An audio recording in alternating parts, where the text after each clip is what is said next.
Hello? Marty, you're awake. Good. Doc. Emmett, where are you? I'm down at the expo. I snuck out early to avoid my pop. If he knew I was about to make a publicly scientific spectacle of myself, he'd hit the roof.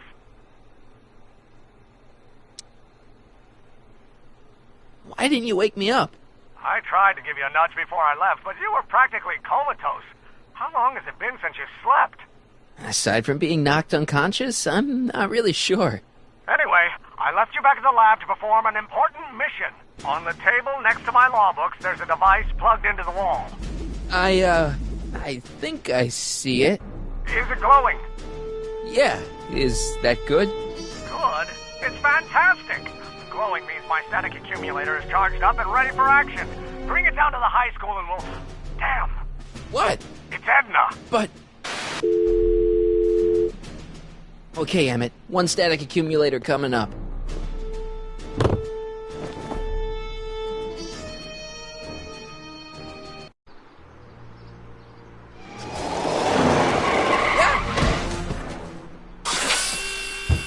Jeez, Doc. Watch out. You almost ran me over. Sorry about that, Martin. This vehicle is sometimes difficult to control.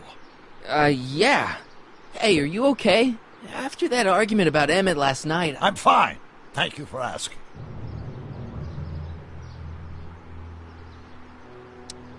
So, how are the time circuits? Still broken. I've got a few ideas, but I'm occupied with other problems today. So is that what I'm destined to build for the expo? Yeah, it's a static accumulator. Emmett spent all night building it. Turned out he didn't really need to see Frankenstein after all. He just needed a little push. And some lightning. Fascinating. I also had an epiphany last night. Doc? I realized that it wasn't Edna that made my life miserable. Doc! It was science. You can't give up science. You love science. Correction. My younger self loves science. But if Emmett doesn't go through with a demonstration at the expo, his dreams of being a scientist will dim just enough for Edna to step back into his life and steer him down another path. Another path? What other path? I don't know. Architecture, automobile repair, taxidermy. Maybe I'll even pursue a life in law like my father always wanted. As long as Emmett steers clear of science, Edna and I will be free to be happy together. Even if you screw up Emmett's chances at the expo, there's no way he'll give up science now. He's too committed. You don't know me like I do. After he fails at the expo, he'll be in need of comfort. And Edna's already arranged a romantic little trip up to the lake. Doc, I'm begging you. You haven't thought this through. Haven't I? I guess we'll both find out. One thing's for sure. Emmett Brown's life will be a whole lot less complicated without a time machine in it. No! Ah! What the hell? Where'd it go?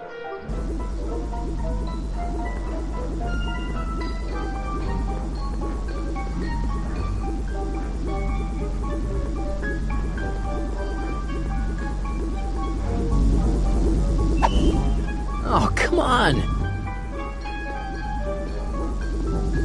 Here, little static thingy.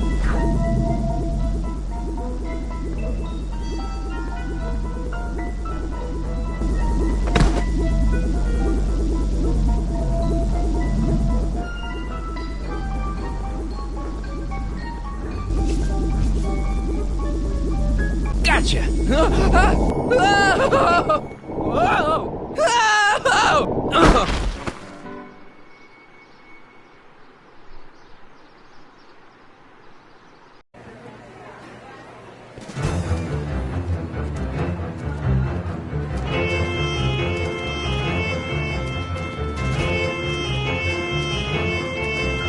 The future is coming today. There's a shiny new tomorrow on the way. A day of invention is at hand. It's a mystic, futuristic wonderland. Just around the bend, my friend, you'll see a dream or two. If you care to dream and dare to dream, your dreams can all come true. There's a world of wondrous wonder on display, because the future is coming today. Not bad, eh? Not bad at all, but I thought you fired her. I found a loophole. What kind of loophole? Just a loophole. You're not the only one who's allowed to have secrets, you know. All right. Say, don't you have to get that whatchamacallit to Emmett Brown's booth? Huh? Oh, yeah, right. Because the future is coming. It's almost here now. The future is coming. It's getting clear now. The future is coming today.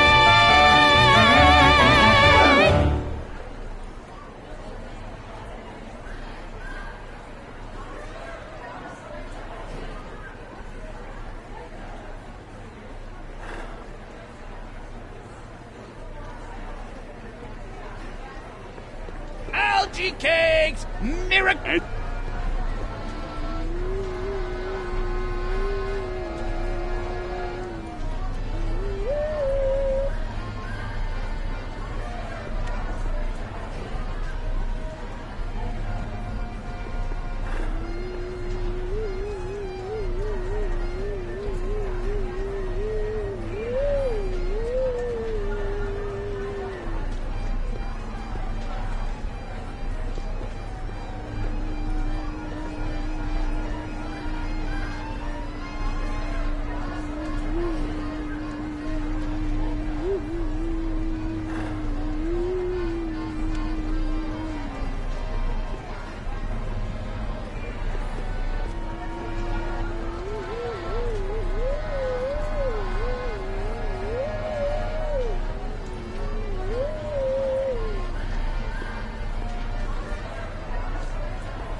How about an algae cake?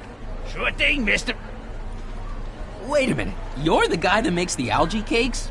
But I thought you couldn't stand them. Hey! You're the guy that tried to pick up on my Eunice! Oh, for the love of... No algae cakes for you, Buster!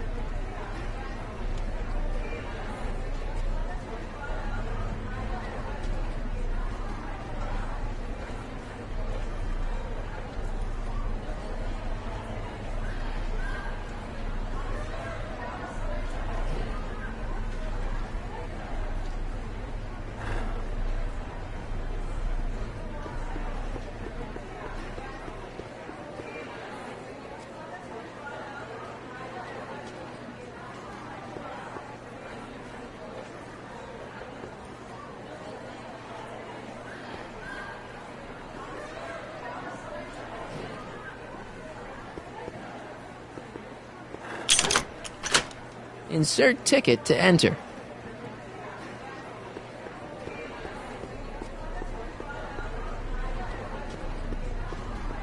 I think that's supposed to be a clock.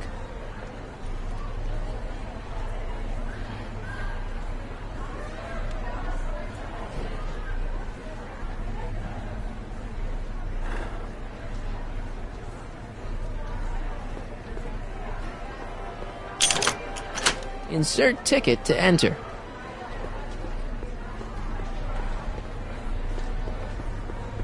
And here he comes, right on cue.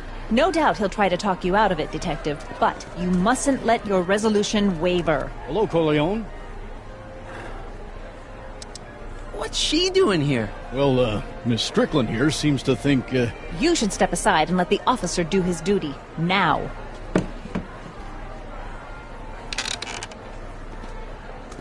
Wait a minute, that's Emmett's levitator up there.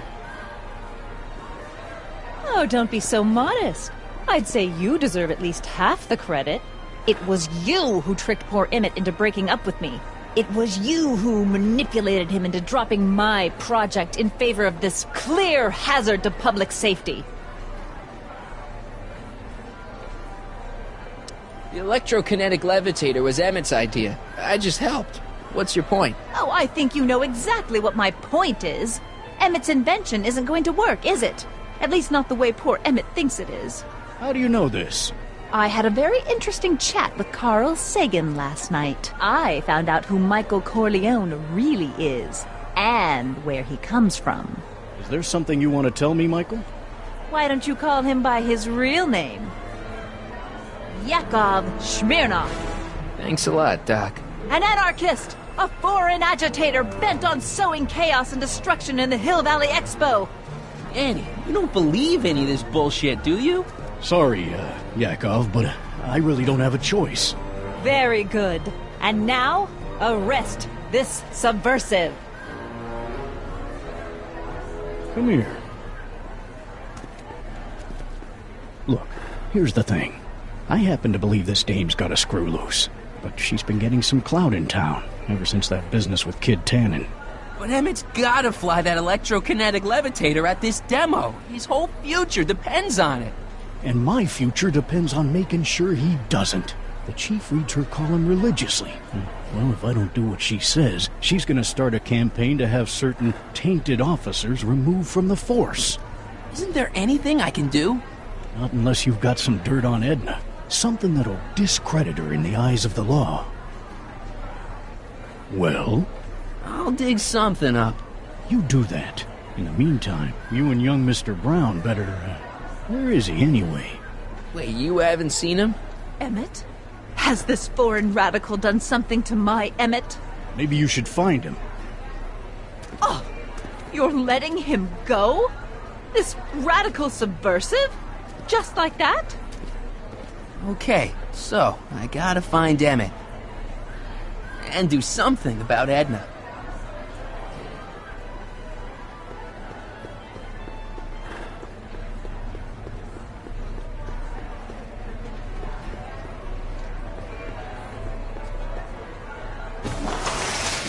Welcome to the phone booth of the future, made with Atlas glass.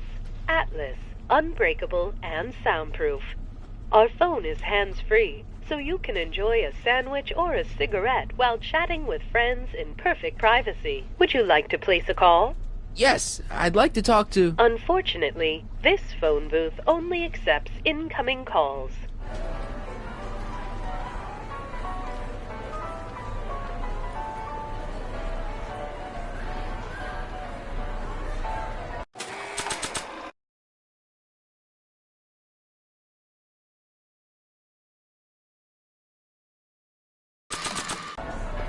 Greetings! Hi, Trixie. That's Techni to you, kiddo. Right. Congratulations on getting the old job back. Thanks. Justice triumphs in the end, you know? Now what can I do you for? So, which exhibits do you recommend? The most popular attractions are the Glass House, the Future Furnishings, and of course, Enlightenment Under the Sea. You know who that is under the diving helmet? That's Jacques Cousteau himself. Of course, you need to get tickets if you want to see the main attractions. How much are tickets? Aw, put your money away. Here, you're kind of like family now, you know? Thanks.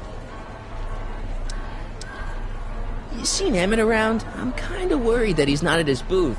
Let me think. Yeah, he wandered down that way a little while ago. He was talking real intense with another guy. Older guy? Looked a lot like Emmett in the face? Yeah, uncle or something? Or something. Edna Strickland is trying to get Emmett's booth shut down. That dame don't know how to mind her own business, does she? Is there anything you can do to get Emmett's booth open again? I wish there was, but I'm just a muse. All we can do is inspire people. Okay, you're a muse. Can you inspire me an idea? I'll try. Well? Maybe it doesn't take effect right away. Thanks. Happy to help.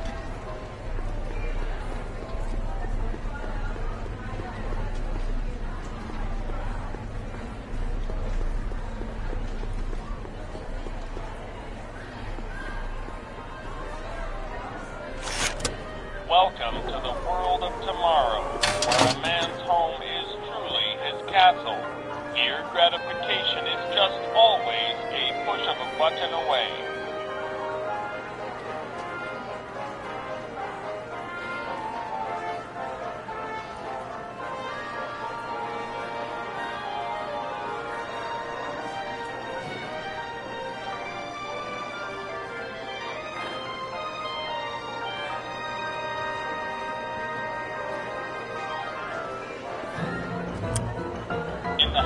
Future, phone conversations will be completed in the privacy of the personal phone helmet. Hey! Please recite the phone number you wish to dial, or say hang up to terminate your phone helmet experience. Klondike 4253. Hill Valley Expo, where the future is coming today.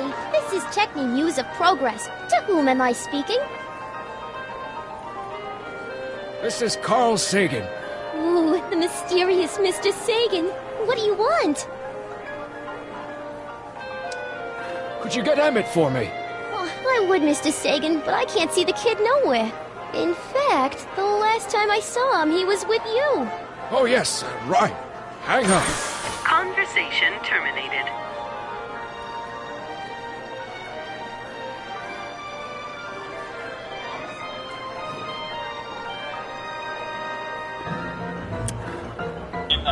Future, phone conversations will be completed in the privacy of the personal phone helmet. Please recite the phone number you wish to dial, or say hang up to terminate your phone helmet experience. Klondike 4253. Hill Valley Expo, Techni speaking. Who's this?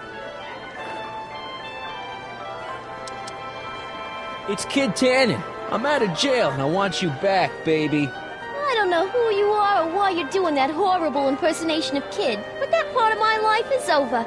I've gone legit. Conversation terminated. Good for you, Trixie.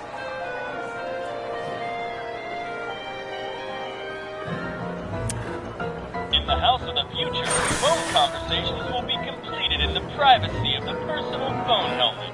Please recite the phone number you wish to dial, or say hang up to terminate your phone helmet experience. Klondike 4253. Jeez, always with the phones. Yeah? This is Anthony. I'm looking for a friend of mine, Mr. Closeoff. Closeoff? Yes, first name Oliver. Oliver Closeoff? Listen, kid, I didn't just fall off the poutine truck. Who is this really? Hang up. Conversation terminated.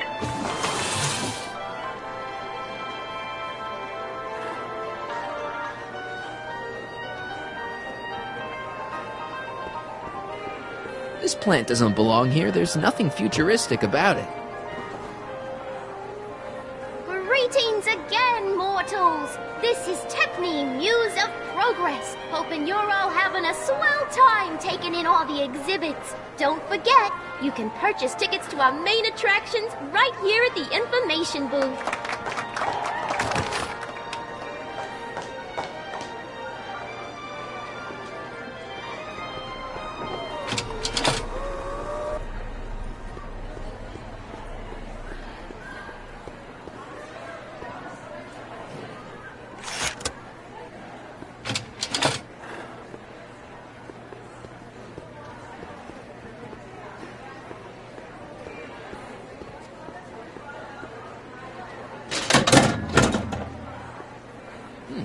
No one in here.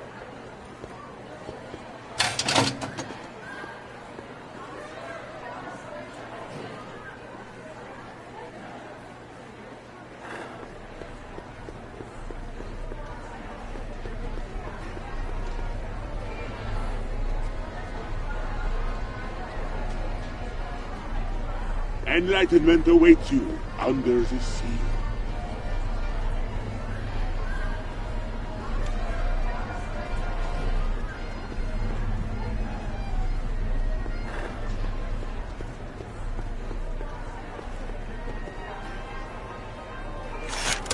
Welcome to the world of tomorrow, where a man's home is truly his castle. Here, gratification is just always a push of a button away. A fully equipped home entertainment center. So, where's the ColecoVision?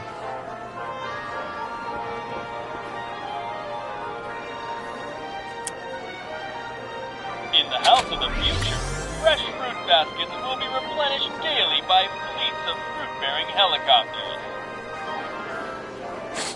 Ah, it's wax.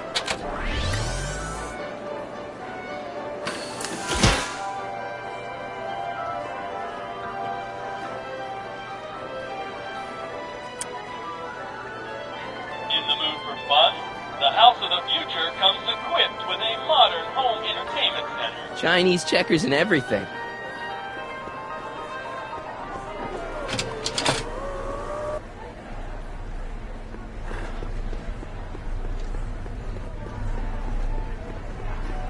Hiya, folks. Oh. The amazing inebriomatic. Well, from what the boys in the lab tell me, someday we'll be able to tell whether people have been drinking just by breathing into a machine like this. Try it out. I don't think so. Now, can you please... A potted plant? What's this got to do with law enforcement? A potted plant? What's this got to do with law enforcement? It's a bug. No, a plant. But it's got a wire recorder hidden inside, see? If we could have got one of these into Tannen's speakeasy, and if he's the kind of guy who talks to plants, we could have busted him a lot earlier.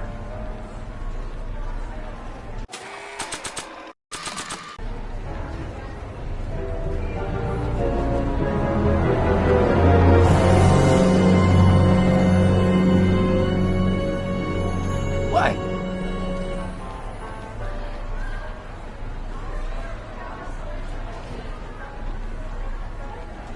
Are you ready for a picture radio? Wonder if that's anything like MTV.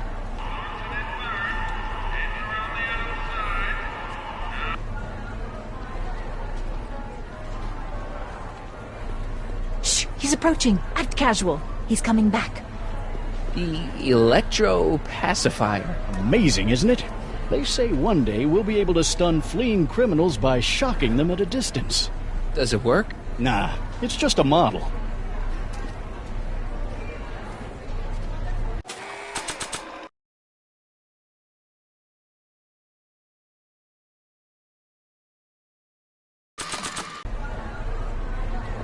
Now, where were we?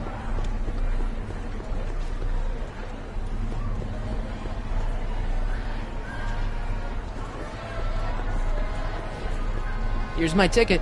Give me a ride in that thing. Thank you, monsieur. I hope you will find your trip to the bottom of the sea less delightful.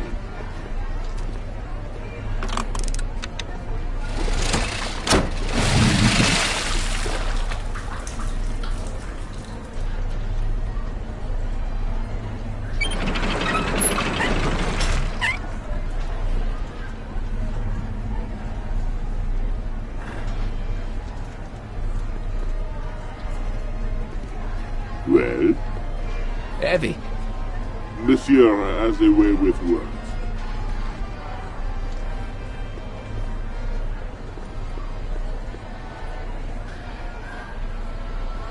Convention special! 2 free algae cakes with every...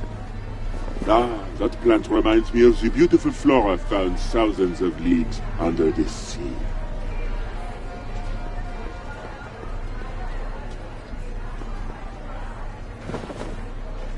away from me!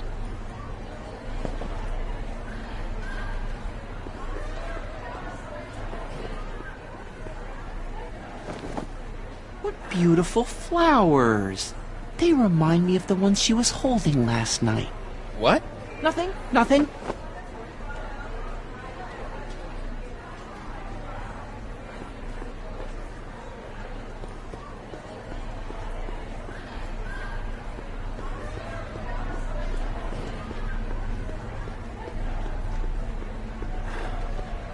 Hiya, folks.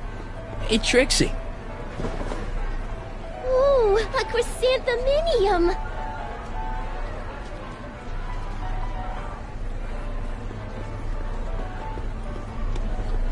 Well, speak of the devil. Recording Edna on the plan is a great idea, but I probably should be a little more subtle about it.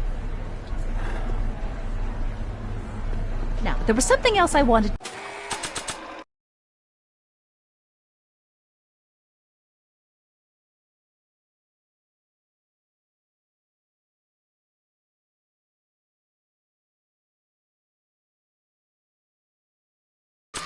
to say. What was it? Oh, yes.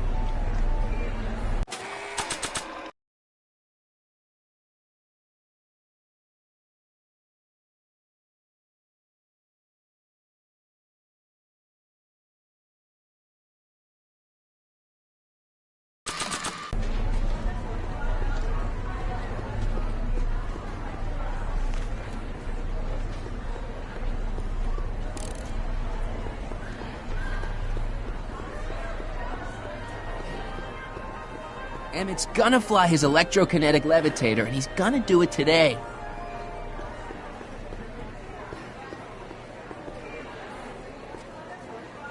Two more spots before Emmett's big demo. Come on, Emmett, where are you? I can't believe Danny let himself get bullied into shutting down Emmett's booth.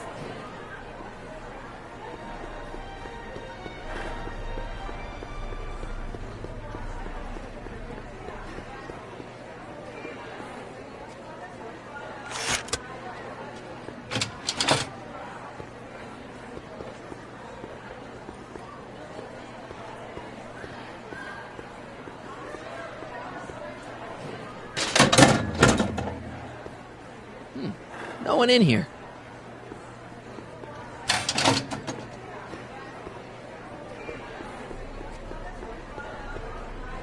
Hey, Artie. What do you think? Quite a setup, huh? The expo? Sure, but I was wondering. Have you seen Emmett? He isn't at his booth. Odd. Well, he hasn't left the hall. I would have seen him. I'm sure he's around here somewhere. Edna Strickland got Officer Parker to close Emmett's booth down. What? Why? She claims his invention is dangerous. Is it? That's not the point. Is there anything you could do to get Emmett's booth reopened? I am afraid not. This may be a wondrous land of tomorrow, but it's still within the jurisdiction of the Hill Valley Police Force. Maybe you should talk to Officer Parker. He says there's nothing he can do as long as Edna's got clout in Hill Valley. She does have that. See you around.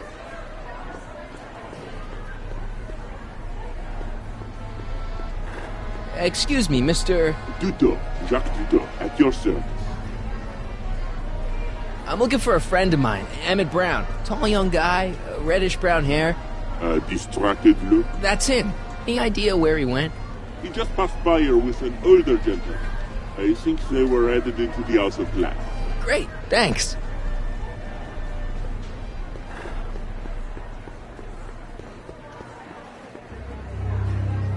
Hey, Emmett, come out of there. Don't listen to him.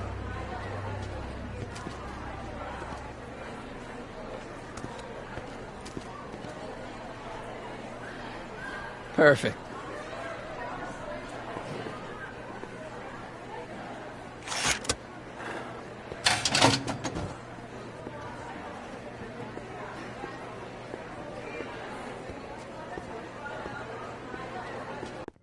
Welcome to the Atlas House of Glass, the future of domestic life. Okay, Emmett, let's get you out of here. Emmett! Emmett, don't listen to him. He's crazy.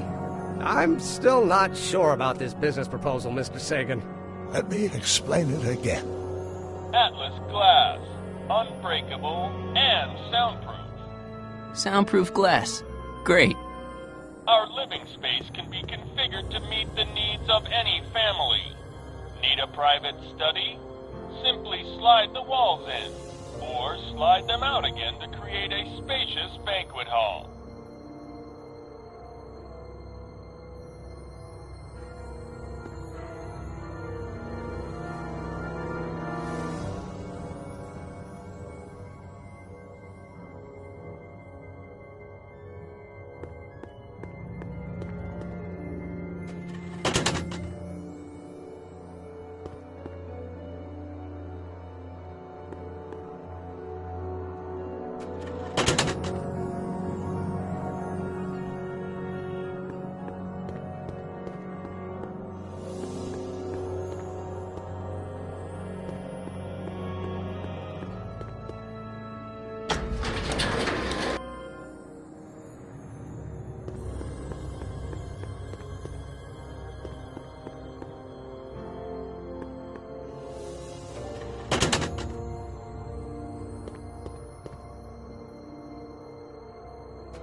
Emmett?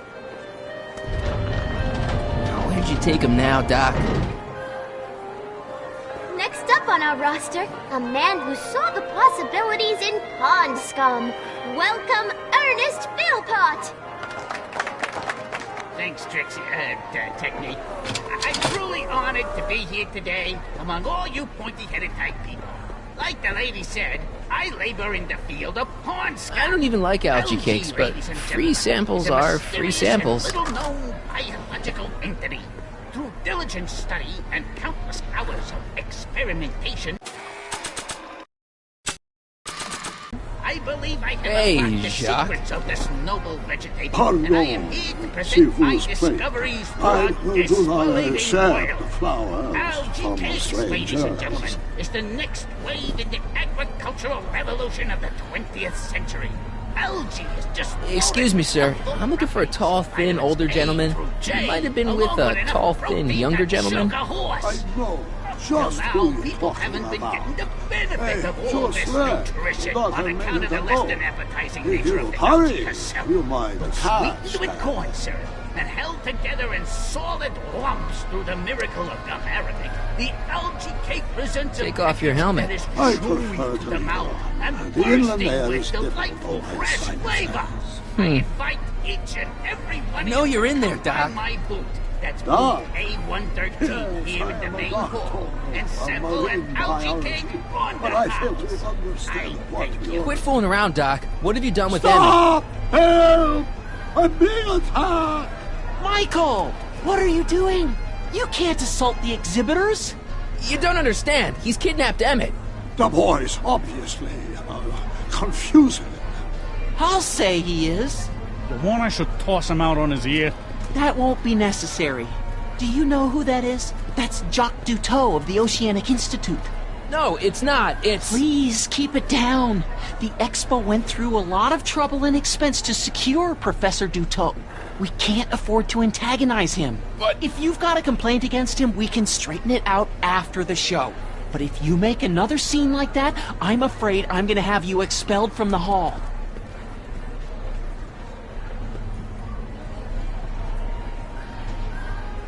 Professor Duteau, huh?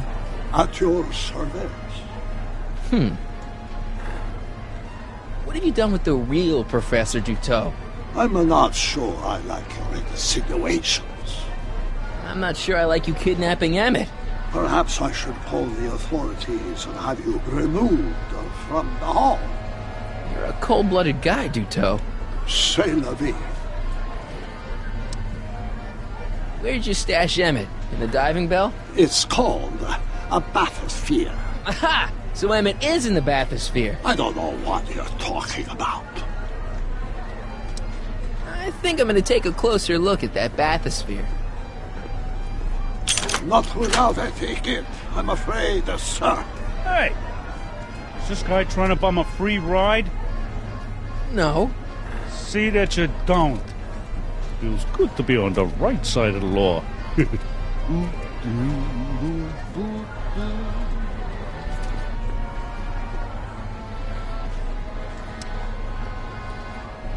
Take a ride in a bathysphere. Your bathysphere. I'd like to see the inside of it. Can't get in without a ticket, I'm afraid. You're not gonna get away with this, you know. As they say in my country, que sera, sera. Thank you, Ernest. Do be sure to drop by his booth and sample an algae cake. I have, and it was very interesting. I will be back later to highlight another of our fine exhibitors. See you soon.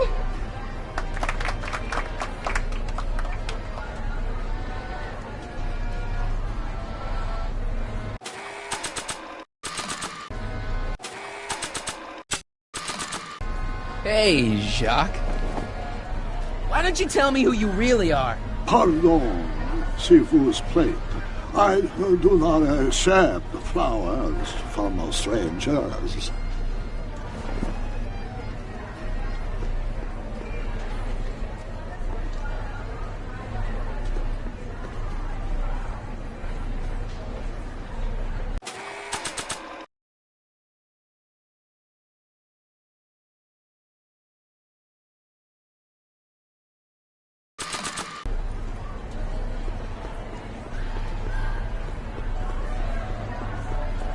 Oh. Hello, Smirnoff. I probably shouldn't play this back for Parker until I have something juicy about Edna on it. Hey, Danny, could I have a word with you? Comrade Smirnoff, come to turn yourself in? In private? With pleasure.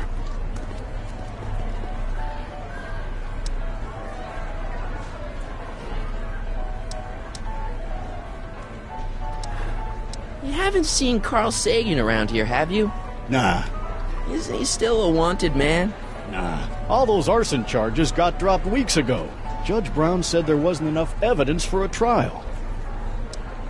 I found Emmett. Great. Now maybe we can get to the bottom of all of this. Where is he? Carl Sagan's kidnapped him and dumped him in the bathysphere. What? Listen, Michael, or Yakov, or whatever your name is, I like you. And I may even owe you one or two. But you're not helping anything by making up crazy stories like a certain crazy lady reporter I could mention. But if you want to help Emmett, get him over here and get Edna off my back.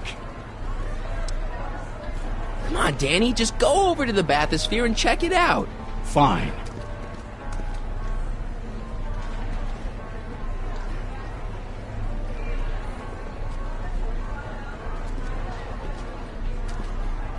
Well, aren't you gonna arrest him? The only person I'm thinking about arresting is the obnoxious kid who's been harassing that poor old guy in the diving suit. But... Let it go, kid.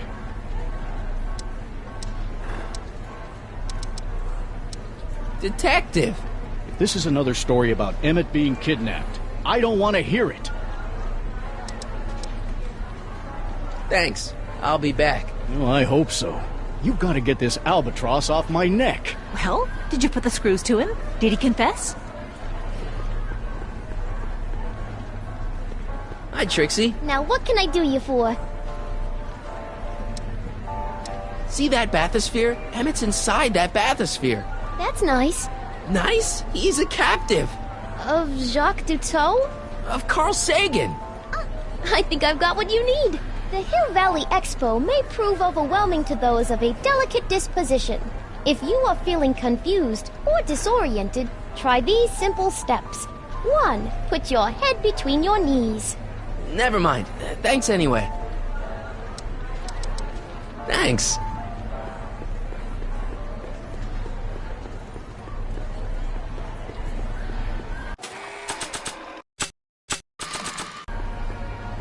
Here's my ticket. I want to see inside that bathysphere. I don't think so. What do you mean? I've got a ticket. You have to honor my ticket. It's the wrong kind of ticket. Sorry. Oh, give me a break.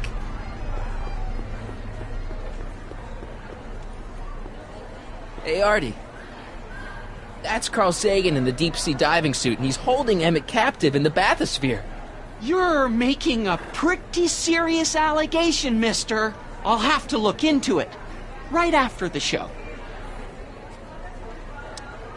This ticket should get me into any exhibit on the floor, right?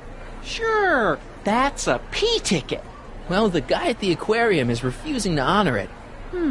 There must be some mistake. Come on, let's straighten this out. Professor Duteau, this young man claims you refused to take his ticket. Not at all. I am only too happy to take his ticket. Please, climb the ladder, and I will raise the bathysphere.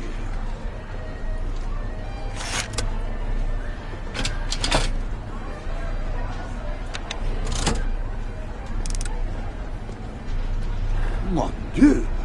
What is the matter? The gears, they must have become stuck. I am afraid I cannot raise the bathysphere at this moment. What a shame. Yes, it is. Well, I will work on the problem. Perhaps if you come back later. Come down, please. The bathysphere exhibit is currently closed for repairs. I'll wait.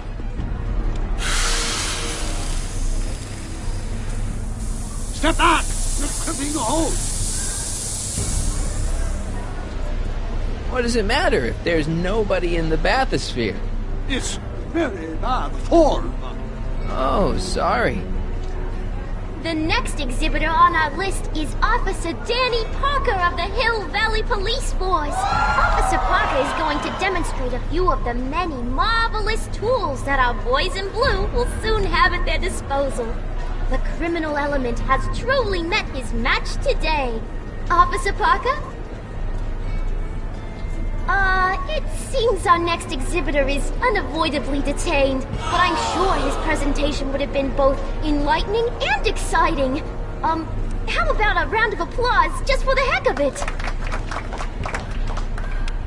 It's an old nautical superstition. A crimped horse means imminent doom.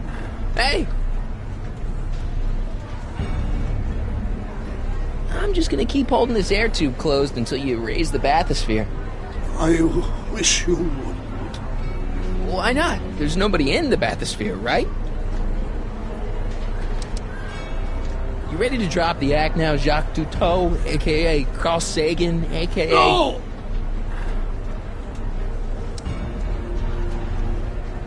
Emmett gets no air until you raise the bathysphere.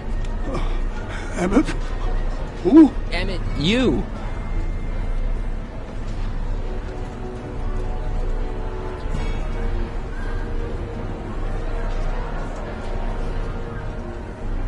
I'm just gonna keep holding this air tube closed until you raise the bathysphere.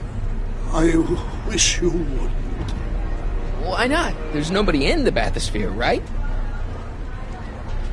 You know what happens when the air runs out, to both of you. Step off the hose! Raise the bathysphere, Doc. Can't you see he's messing with us? There's nothing wrong with those gears. Monsieur Dutot is doing his best to fix the exhibit. Hovering over him like that doesn't help the situation any. I command you, uncrimp that hose! Funny, you'd think it was you who was running out of air, not the guy in the bathysphere. I don't know what you're talking about. It's as if you two were connected somehow.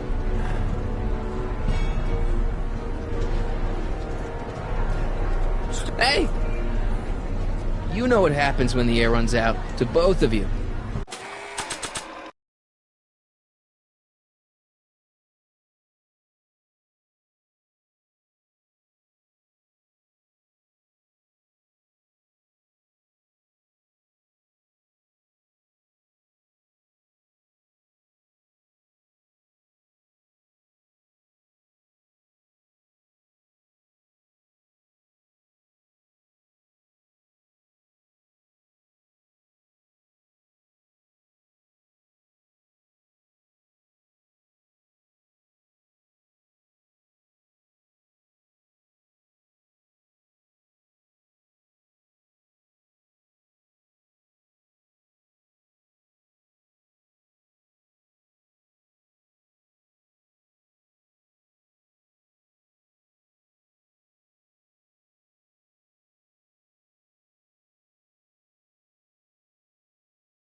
Running out of air, Doc, and you're running out of time.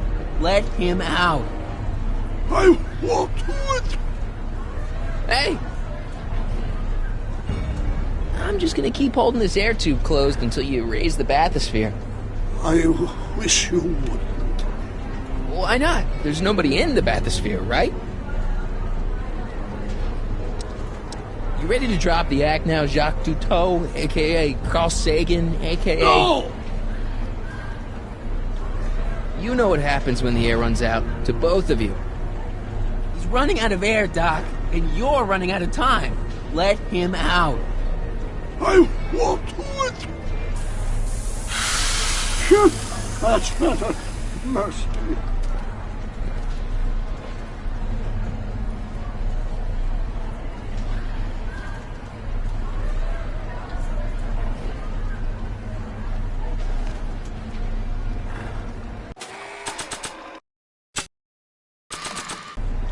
Not from here. He's too far away.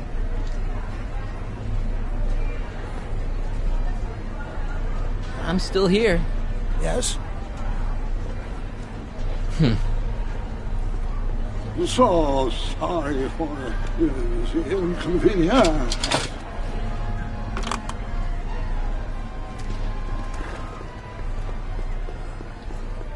Algae cakes taste so good you'd swear they would. What beautiful flowers. They remind me of the ones she was holding last night. What? Nothing. Hey, Artie.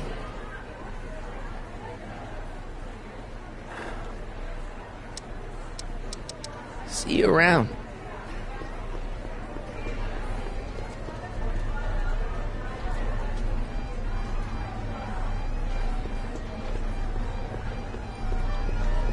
So, you get that bathysphere working? Alas, the gears are still frozen.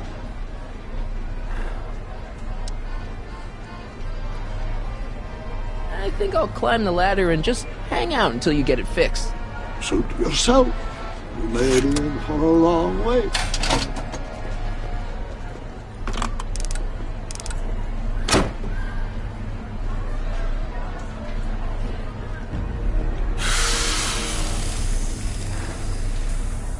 Step back! You're crimping the hose! What does it matter if there's nobody in the bathysphere? It's very bad form. Oh, sorry.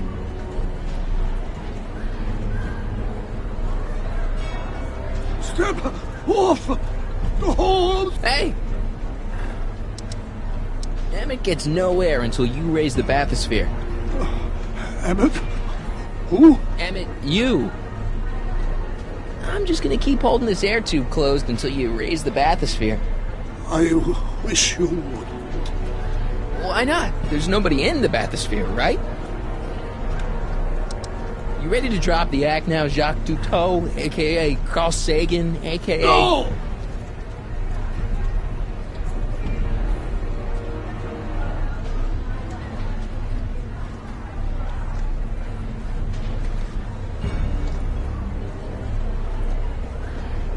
You know what happens when the air runs out, to both of you.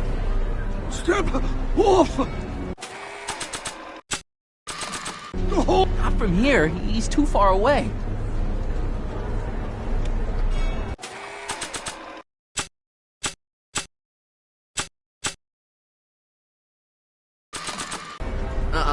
I'm only giving this to Emmett. Step off the hose! Raise the bathysphere, Doc.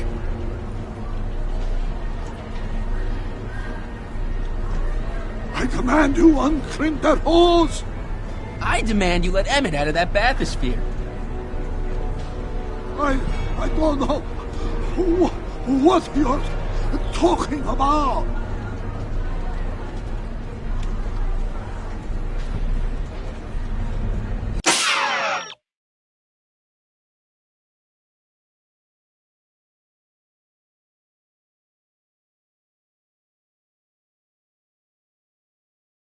Running out of air, Doc, and you're running out of time.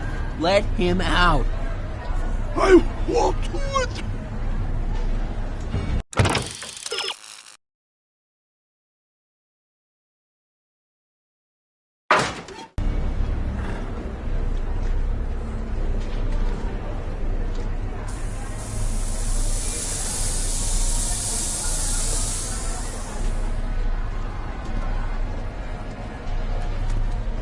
So the laws, the gears, they have become unstuck. There, see? It was just a malfunction after all.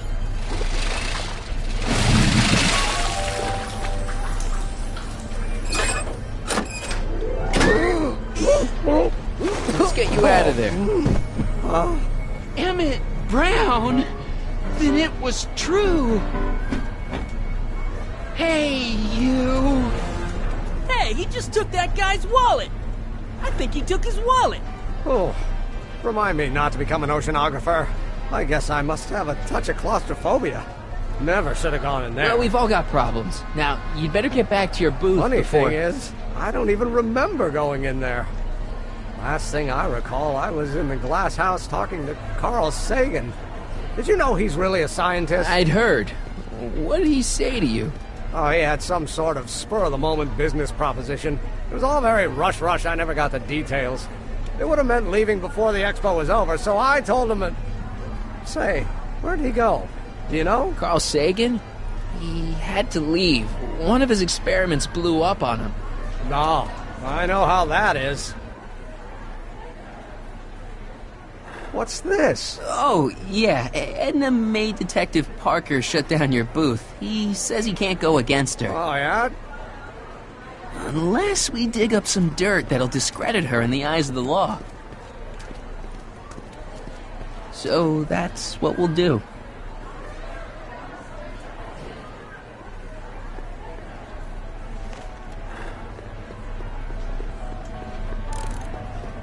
Oh, hello. Excuse me. Marty! Michael! Smirnoff! I just want to talk to Detective Parker.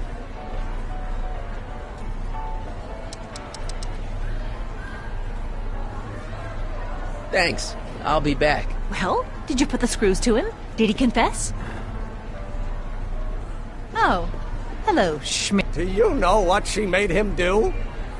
Yeah, come here.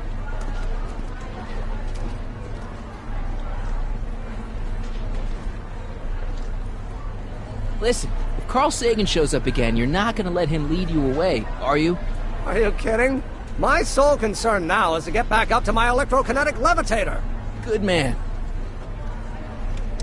Assuming we get Parker to open your booth back up before they call your name, is the levitator ready to go? All except the power source. You did bring the static accumulator, didn't you? Yeah, I've got it. You want it now? No. Wait till we get back to the booth. Edna made Parker close your booth down. I know that.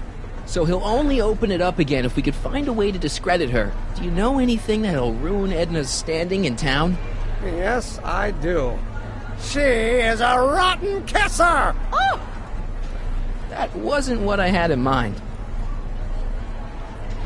Edna never confessed anything to you, did she? Like what? Something incriminating. Like, for instance, her being the speakeasy arsonist. Edna, the speakeasy arsonist? Then again, why not? But she never said anything about it to you? No. I gotta run. Did you talk some sense into those two? Oh, a Sisyphean task if ever there was one.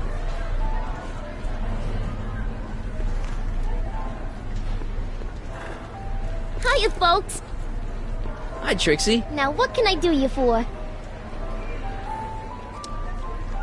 Did you see me rescue Emmett from that bathysphere? Yeah, you mean to tell me Carl Sagan stuck him in that thing? Uh-huh. Right under my nose. Some goddess I turned out to be. Well, anyway, he looks okay now. Thanks.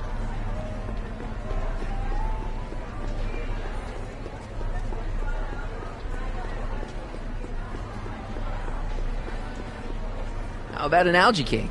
One algae cake coming right ahead. Hey, wait a minute. It's you! Forget it, mister. Hey, Artie. See you around.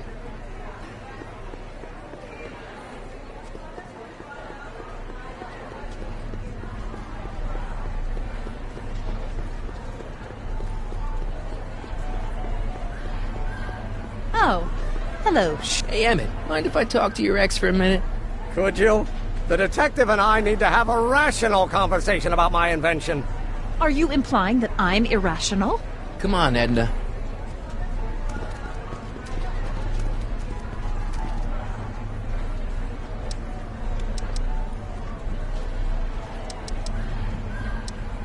Why'd you go and get Emmett's invention sealed up like that? I had no choice. Once Mr. Sagan told me about your attempts to radicalize my poor Emmett, I knew I had to stop him from going through with your dangerous invention. But it's his invention, and it's not dangerous. Okay, maybe it's a little dangerous, but only to him. That's for the authorities to decide. Why are you still involved in Emmett's life? I thought you broke up with him. I did, but then your friend Mr. Sagan told me about your scheme to interfere with our romance. Not a very nice thing to do, Comrade Smirnoff. You don't really think Emmett's gonna want you back after you crushed his heart and tried to stop his demonstration at the expo, do you? Not at first, no. But eventually he'll realize I've got his best interests at heart, and he'll come running back to me like one of those dogs he loves so much. You hate dogs. Yes, ironic, isn't it? Have you seen Mr. Sagan around here anywhere? No, and I wouldn't tell you if I had. He's more than a little scared of your anarchistic tendencies. Did you see? Trixie Trotter got her old job back. Oh, I know! I tried to have it out with Arthur McFly, but he refuses to explain himself. Apparently, he discovered some sort of loophole that allows that Canadian to retain her position. Well, the Ladies' Decency Society shall hear about this. Make no mistake. Why's Parker so willing to do your bidding? Well, the good detective knows that he owes his current rise through the ranks to my reporting on his behalf. Oh.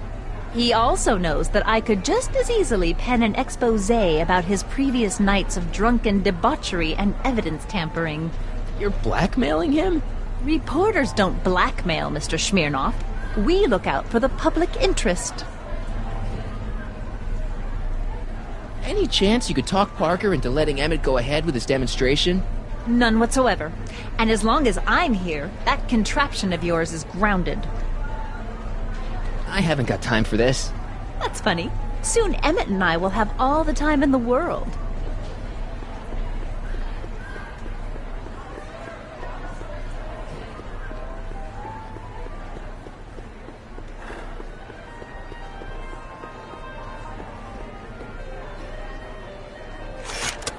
Welcome to the world of tomorrow, where a man's home is truly his castle. Here, gratification is just always a push of a button away.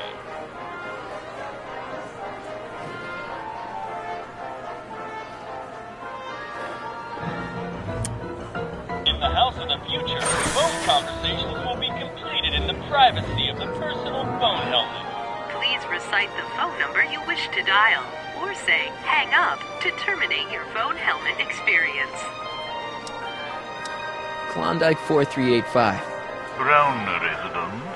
Hey, Hampton. How's it hanging? This is Marty, Emmett's friend. I just wanted to chat with you for a while. Conversation terminated. That was rude.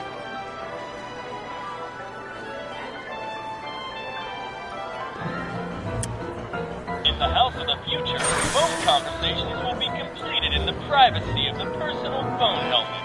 Please recite the phone number you wish to dial, or say hang up to terminate your phone helmet experience. What? That is not a recognized option. Please recite the phone number you wish to dial, or say hang up to terminate your phone helmet experience. Klondike 4253. Jeez, always with the phones. Yeah? Hi, Trixie. It's me, Michael. Oh, hi. What can I do for you? Oh, nothing. I was just checking out this snazzy phone. Okay, bye. Bye. Conversation terminated.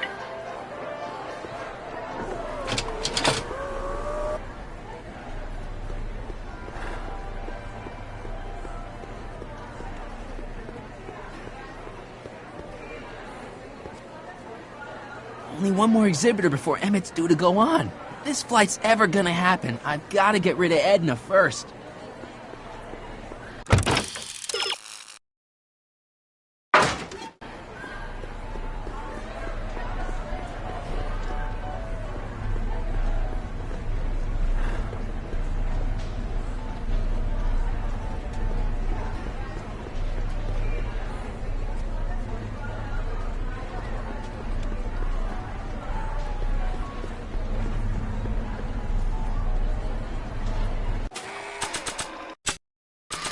Now, where were we?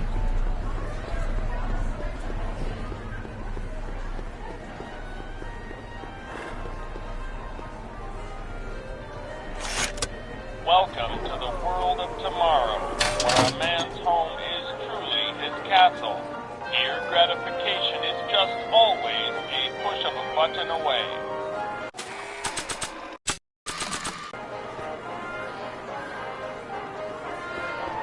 Nah.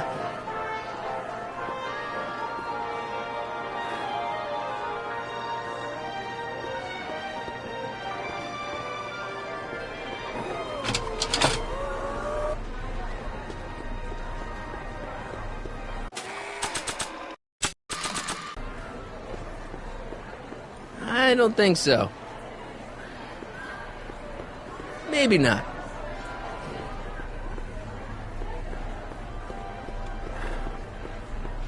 Not sure what that...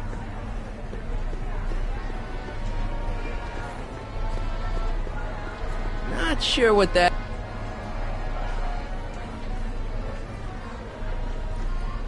Algae cakes! Miracle food from the swamp lid!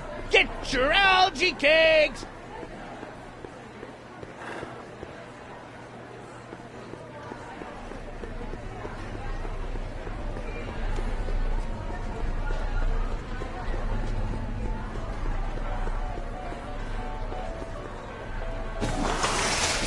Would you like to place a call? Yes, I'd like to talk to... Unfortunately, this phone booth only accepts incoming calls.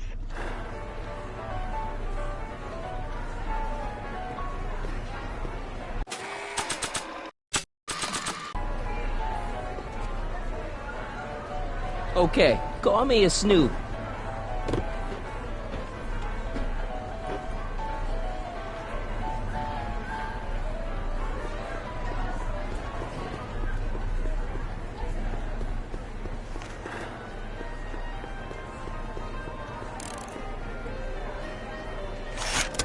Welcome to the world of tomorrow, where a man's home is truly his castle.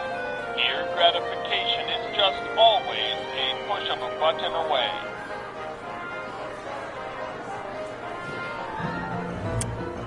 In the house of the future, phone conversations will be completed in the privacy of the personal phone helmet. Please recite the phone number you wish to dial, or say hang up to terminate your phone helmet experience. Klondike 4253. Jeez, always with the phones. Yeah? It's me, Carl. Oh, hi, Mr. Sagan. What can I do for you? Can you put Edna Strickland on the phone for me? Sure thing, Mr. Sagan. Hey, Strickland! Somebody actually wants to talk to you. Mr. Sagan? What happened? I thought you were distracting Emmett. Was? Oh, yes, of course I was. Then why is Emmett standing here, valiantly trying to convince Detective Parker that he should be allowed to go through with this ever-so-dangerous display of wrong-headed technology? What can I say? I was outsmarted by that wily Yakov Smirnov. Well, that puts a crimp in our plan. Yes, a plan. About that plan.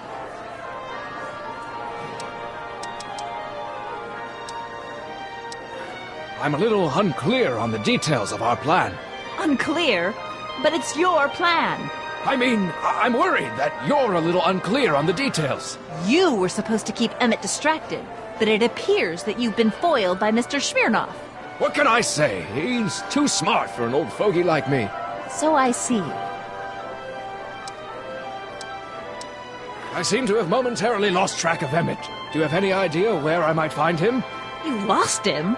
You were supposed to keep him distracted. Oh, I have been. He's just wandered off. Well, go look for him. I've got my hands full with Parker. Regarding, you know what? You know what?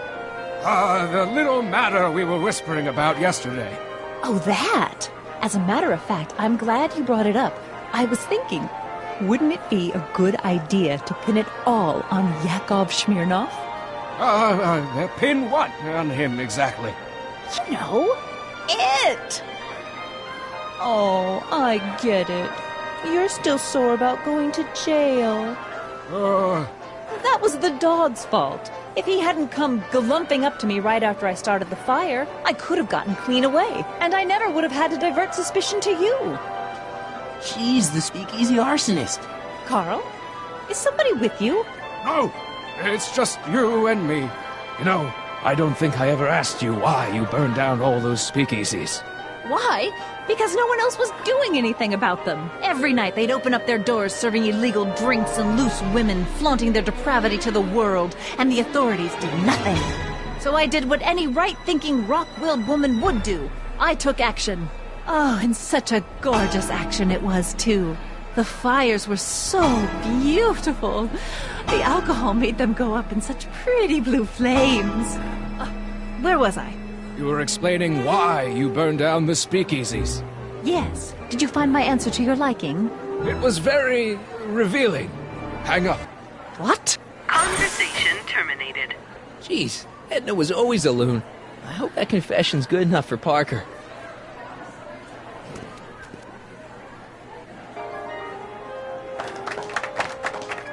Hiya, folks. It's me, Techne, News of Progress, gracing you once again with my presence.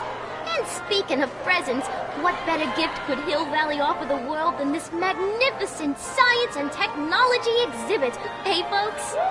If you haven't done so already, I urge each and every one of you to take a peek at Furnishings of the Future, right here in our main hall. Tickets are available from me, Techne, at our information desk.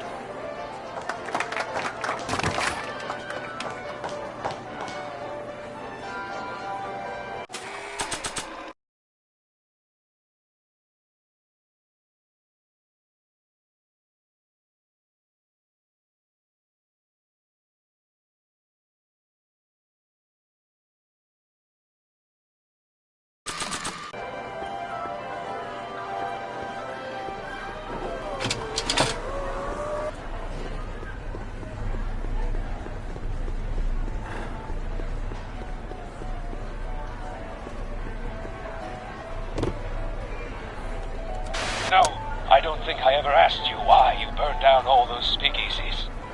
I think a lot of people are going to be interested in that answer.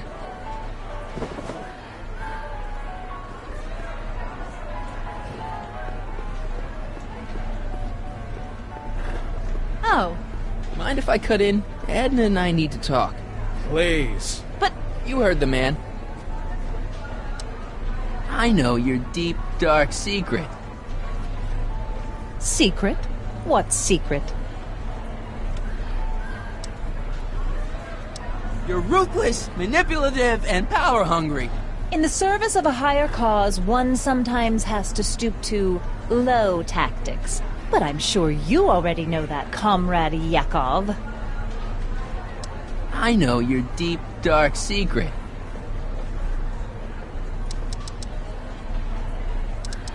Come on, Edna, confess. You're the speakeasy arsonist. I refuse to even dignify that accusation with a response. Huh. I haven't got time for this. That's funny. Soon Emmett and I will have all the time in the world. Oh, hello. Excuse me. I just want to talk to Detective Parker.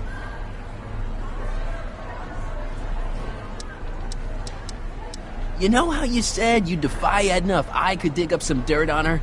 Yeah? You got some? Edna's the speakeasy arsonist. That's an interesting theory. It's the truth. I heard her confess.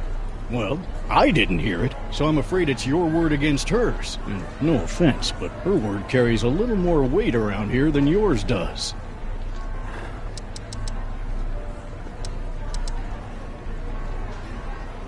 You know how you said you'd defy Edna if I could dig up some dirt on her?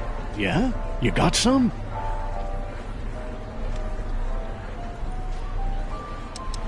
Edna's the speakeasy arsonist.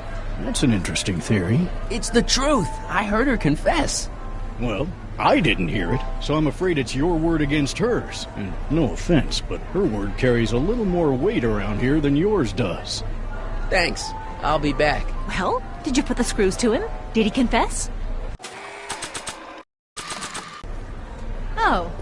Hello. Hey, Danny. Do you mind, comrade? I'm busy trying to keep Emmett from letting you lead him into the biggest mistake of his life. Mistake? My biggest mistake was... This'll only take a minute. Our plant recorder. It's not a good idea to steal police property, you know. Listen. You know, I don't think I ever asked you why you burned down all those speakeasies. Why? Because no one else was doing anything about them. Edna? You're the arsonist? Detective Parker, surely you're not going to believe this crudely manufactured forgery of a recording. I'm not sure what to believe, ma'am. But based on this crudely manufactured forgery, I'm afraid I'm going to have to ask you to come down to the station to answer a few questions about your whereabouts on the night of the speakeasy fires. Emmett? You're on your own, darling. Oh, very well. Heavens, what's that? You know, one of these days I should really stop falling for that. Not to sound callous, but does this mean I can demonstrate my invention? Let's take that as a yes. Greetings and salutations to all our honored guests. I am Techne, Muse of Progress, and it is my pleasant task once again to highlight one of the great minds who was hard at work building a better tomorrow. I think that's me. I'm next on the roster. But are you ready? So I guess No, I don't have a choice. Did you bring the static accumulator? Oh, right. Here you go. Great. Come on, let's get up there. Has been hard at work dreaming up gizmos and banging them together in his garage. And who knows? One of this kid's gizmos just might take off and change the life of everybody in town. Could it be the very thing he's brought to share with us today? It wouldn't be the first time the world was changed by a kid barely That ought to do it. Are the block bearings all in the raised position? Block bearings. Raised position. Check. Then it looks like all systems are go. She was only 19. Wish me luck. So hold your snickers. Don't have to. Prepare to be wowed. Ladies and gentlemen, I give you Emmett Brown. Objection, Your Honor! I hereby demand that the scientific demonstration of one Emmett Lathrop Brown be terminated and forfeit by reason of insanity. I declare him to be in contempt of me, his father. Where is he? Hand him over this instant! Ugh, that boy! Emmett! Shh! Don't give me away! Just jump in the levitator and go. What's he gonna do? Shoot me down with an anti-aircraft gun? I thought you weren't scared of your father anymore. When he's in a mood like this, I'd have to be suicidal not to be scared. Well, let me talk to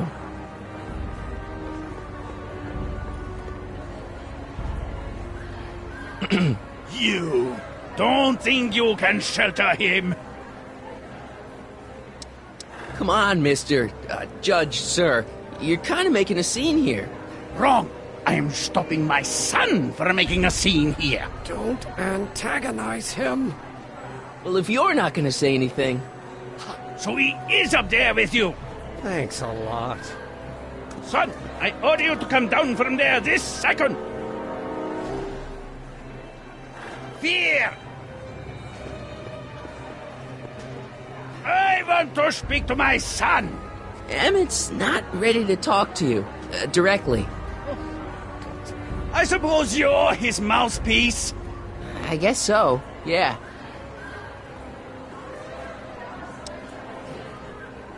If I can say so, sir, the problem is you're coming on too strong. You intimidate him. I don't intimidate him enough. That's the problem.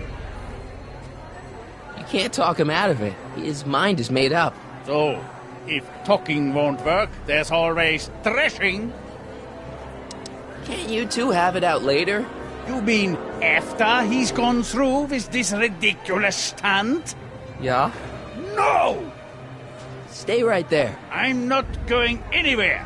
I'm counting to 4. 1, 2. Emmett. I'm not talking to him. There's no point. So, what's your plan? I just stand here like this indefinitely. After a few centuries, the process of petrification will set in, and that'll be that. Okay, that is a plan. maybe he'll give you a fair chance to explain yourself. He is a judge, after all. Yes, a judge who's already passed sentence. He won't listen to me. He never has. I'll be right back.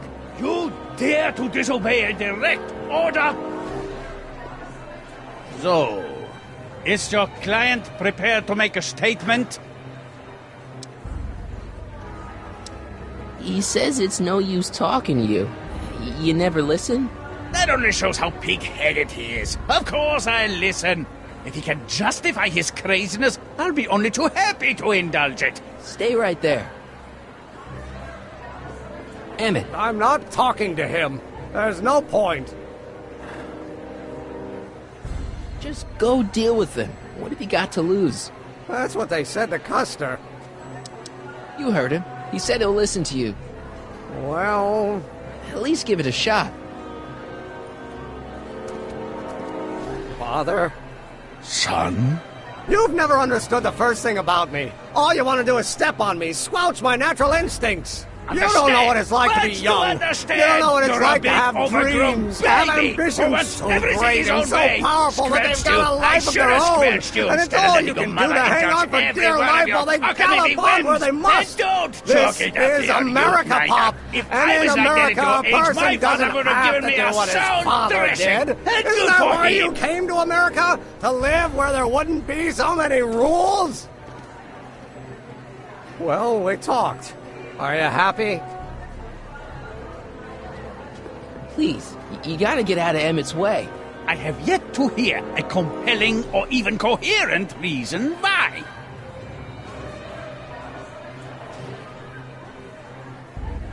See, Your Honor, it's just that this demo is so important to Emmett. A childish kerfuffle. He'll forget all about it in 2 weeks' time. That's what I'm afraid of. Look, Your Honor, you don't see it, but there's an awful lot riding on Emmett's demonstration. All the more reason why I've got to put a stop to it. Look me in the eyes, young man. I expect you know my son pretty well by now. Do you seriously think his exhibition is going to be a success? Sure. Sure it will. Ha! You know as well as I how it'll end. Disaster! Maybe, and maybe not, but even if it does, I mean, isn't Emmett entitled to make a few mistakes? Emmett has exceeded his quota for one lifetime. It's my job as his father to see to it there are no more mistakes. Emmett, here to play peacemaker again, Pollyanna?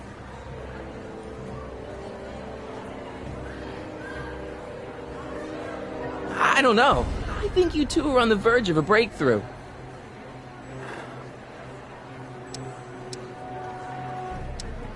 Deep down, he's just worried about you hurting yourself. No amount of physical pain could equal the pain he's already inflicted to my spirit.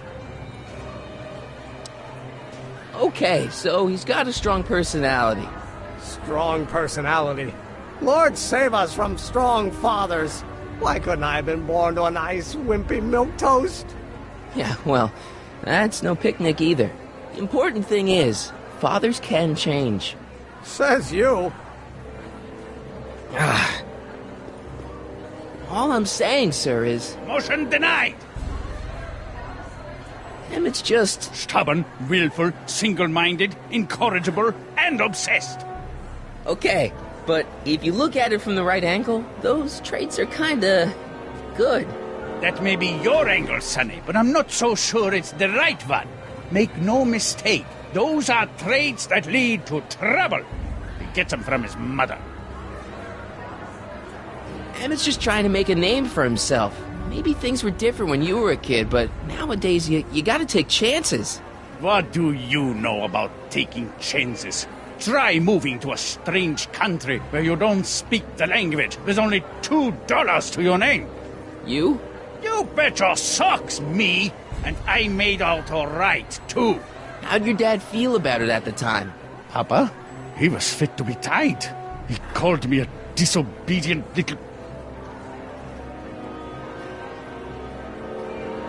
So your father didn't approve of you coming to America? Well, Papa never really understood the younger generation. He came around a bit in the end, but by then it was too late to.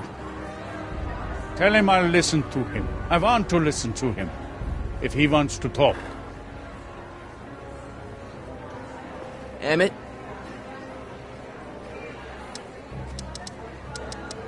He says you get your stubbornness from your mother. Well, that's the limit. He's not satisfied with insulting me. He's got to drag my mother through the dirt, too. Mother isn't at all like me. She's gentle and sweet and endlessly patient. If anything, I'm more like... Oh, skip it. You were starting to say that you're like... Skip it. Can it be that you and your dad? No. Next subject. Emmett, stop being a dope. You've got your pride, okay, I get it. And so does he, but what's the harm in trying to make peace with the guy? He's your family, and family's important. Sometimes it's, well, even more important than we realize. May I come up?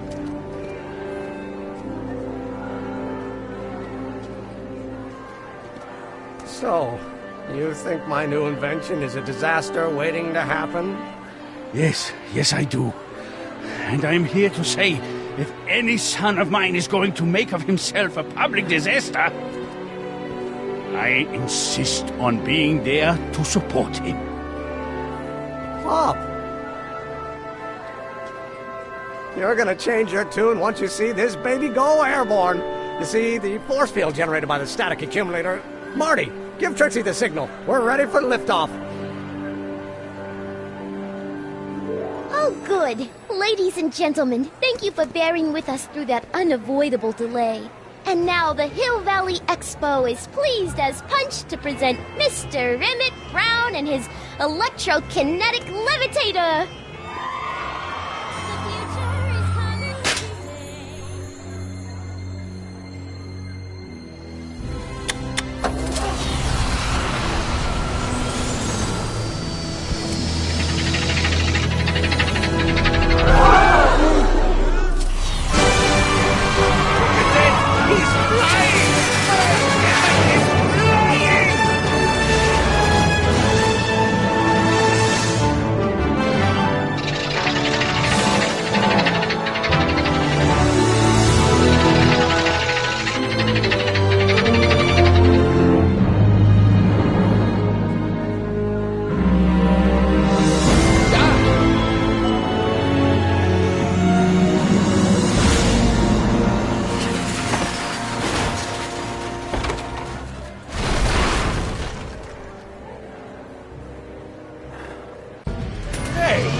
I thought I could change her.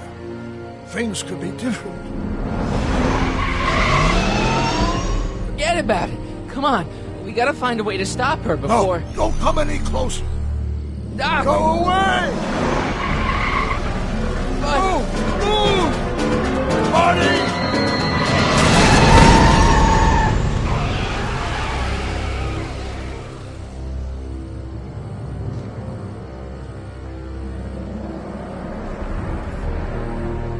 Oh my God! Doc! Say something. Chromium, lithium, potassium, iridium, titanium, ruthenium. I'll get help. Newspaper. What? You mean...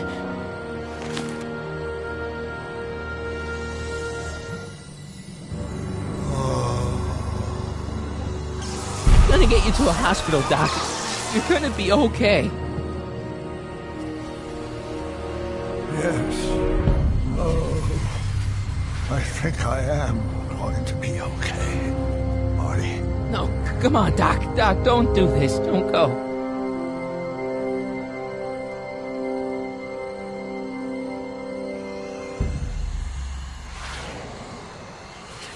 Doc, come back.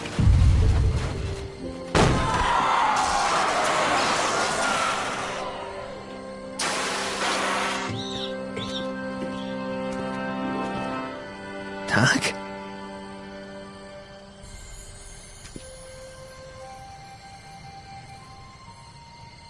Marty, have you been out here the whole time? Emmett, is it over already? Oh, it's over all right. You missed a very wild party. I'm afraid I've been banned from the expo for the next 50 years. And if I were you, I wouldn't go back in either. At least not until all the broken glass is swept up. Oh, what was I thinking?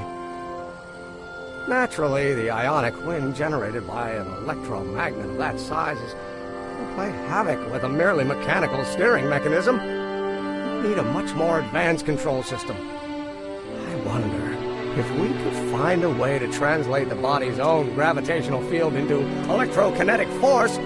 One might be able to direct the ionic current simply by shifting one's weight. Oh, great Scott, that's it!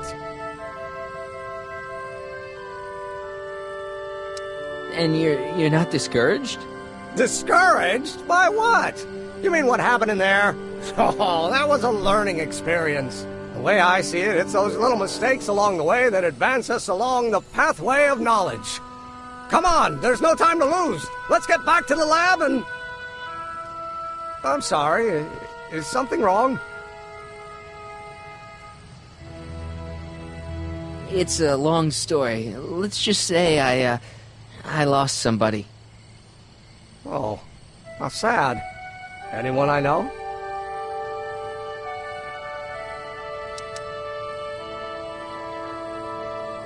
No, nobody here knew him. He was a complete stranger to this world. I know the feeling. Sounds like a man after my own heart. Then it is someone I know.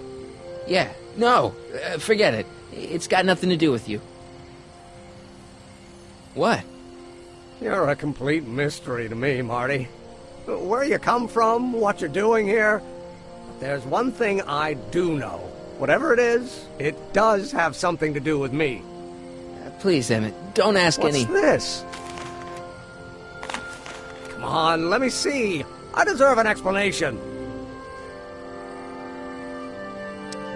You wouldn't understand. Oh, yeah? Try me.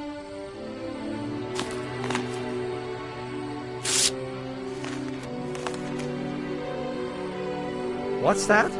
An explanation. But you've got to promise me. Don't look at it until you get the key to the city. Huh? Emmett! Just promise. Emmett, where are you, my son? I'll be right there, Pop. Key to the city? I don't understand. And you can't understand. Not for a long time. It would do irreparable damage to something. Just say you promise. Okay, I promise.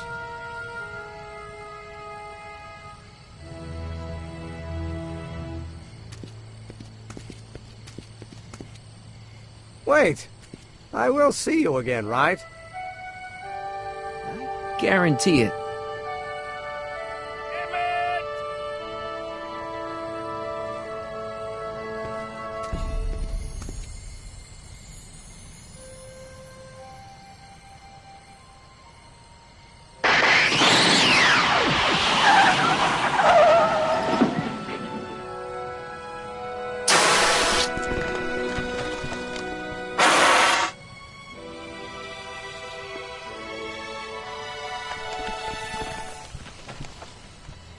Yeah, it worked.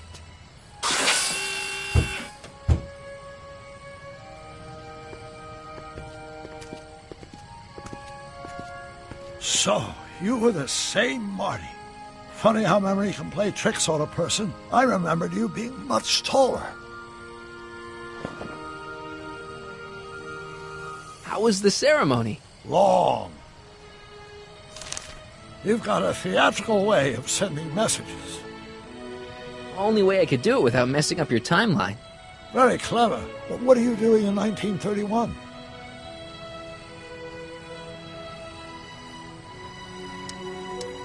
I came to stop you from marrying Edna. Edna Strickland? I could never marry her. I mean, she was my first love, but after she broke my heart and tried to sabotage my career, I never saw her again.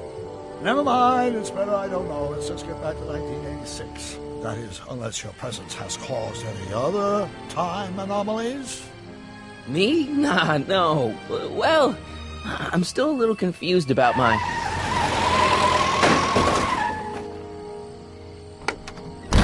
Where is he? Where's that no-good son of mine? He's not worthy of the McFly name. You see my Artie anywhere? Artie McFly? That's the one. Just got a call from Melvin at the city records office. He tells me the dad-blamed fool's gone and got himself hitched to a Canadian floozy. Can you believe it? Hitched? Married. I swear, that boy's gonna put his papa in the road grave. So that's how she got her job back. Ah, he's married the wrong grandma. I mean, Trixie's not my grandma. And if she's not my grandma, I'm not me. Wait, that was Great-Grandpa Willie. I met him when he was a baby. He peed on me. Holy crap, Doc, I'm gonna disappear again. Calm down, Marty. You seem reasonably solid right now. Whatever the problem is, I'm sure we can undo it with the help of... That car! Oh, great. How the hell did she get back here? She? You? You're not Edna. What's going on here? Is this some plot to put me in the nut house? No, it's all very simple, Danny. Oh, I'm sure it is. Tell me, did I or did I not just chase Edna Strickland off in this car? Not this exact car, but a car just like it. A car with a nasty habit of disappearing into thin air? Well... Wait, Edna Strickland just disappeared in the DeLorean? If that's what you call it. It made a loud noise, and then wham! Nothing! Great Scott! Marty, do you have any notion what date she might have jumped to? None at all, Doc. See, that DeLorean's time circuits are out of whack. They could jump to any date at all. Oh, this is bad. This is very bad. Let's just hope she jumped into the future. The far future. If she's jumped into the past... You think she might mess up the time stream? Wait a minute. This is Edna. Of course she would mess up the time stream. Guys, you mind telling me what the hell you're...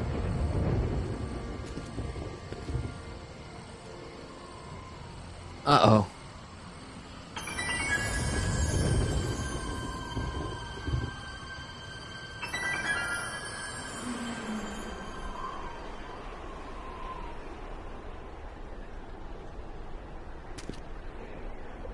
Doc? Did we just leave Hill Valley? No, I believe Hill Valley just left us. How? Something must have happened to it. A long time ago.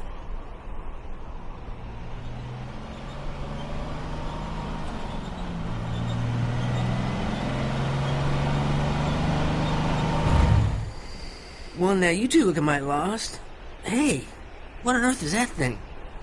It's an experimental vehicle. Pay it no mind. Look, maybe you can help us. We're looking for Hill Valley.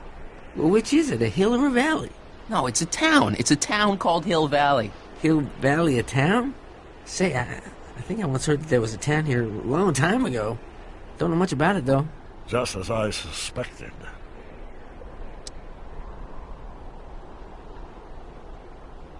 What happened to Hill Valley? Oh, heck, I don't know. That was all before I was born.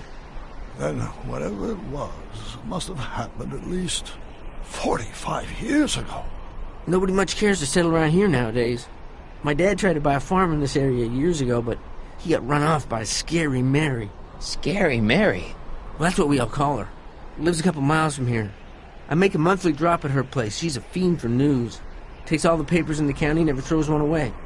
Say, if there's anybody who could tell you what happened to Hill Valley, it's her. Can you direct us to her? It's imperative that we talk to her. Sorry, fellas, but I'm pretty sure she won't talk to you. Why wouldn't she talk to us? The thing of it is, guys, Mary's older than dirt, but she's also a little tetched, if you catch my drift. She doesn't like strangers. I'm sure we can handle her. We'll be very polite. Please, we gotta see her. Well, okay, if you insist. Take a right turn just after the bridge, then follow the wheel ruts till they come to an end. You'll have to go the last quarter mile on foot. Good luck, and don't say I didn't warn you. I got a notion I'll be kicking myself for sending you up there.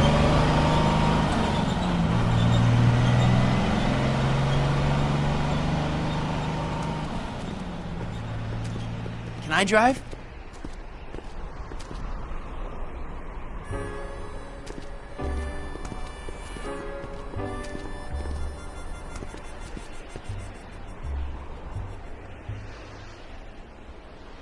Mary Pickford.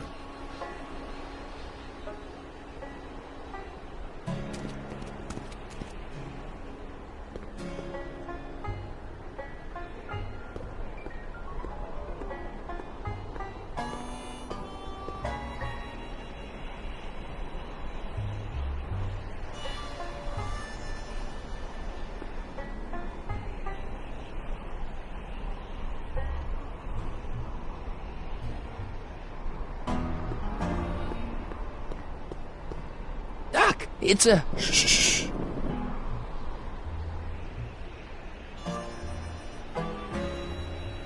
Look! Shh. Look! Shh.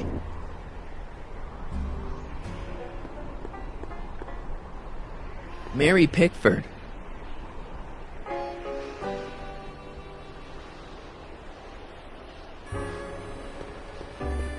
Look! Shh.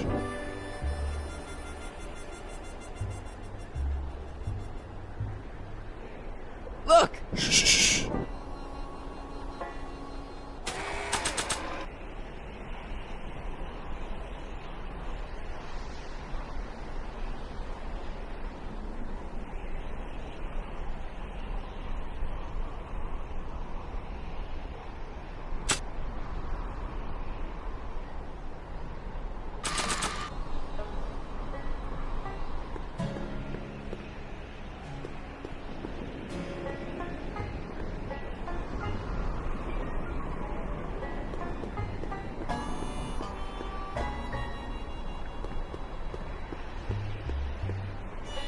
Look! Shh.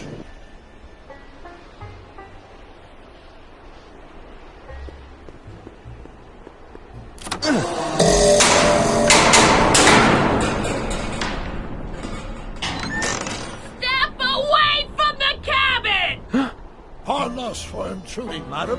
We were wondering if you could tell us... I don't talk to hooligans! Not a very friendly sort. Doc, that was Edna. Edna Strickland? Impossible. This is how she was when I first met her. I had to... Listen, just leave it to me. Okay, you think you know how to handle her. Just remember, we need to know what happened to Hill Valley, and just as importantly, the precise time when it happened.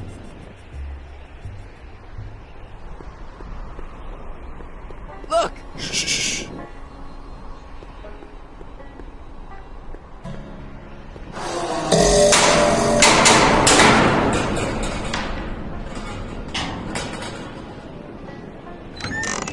Hey, Miss Strick... Who are you? Michael Corleone. That's a foolish name, and I make it a rule not to talk to strangers with foolish names. But we're not strangers. How do I know you?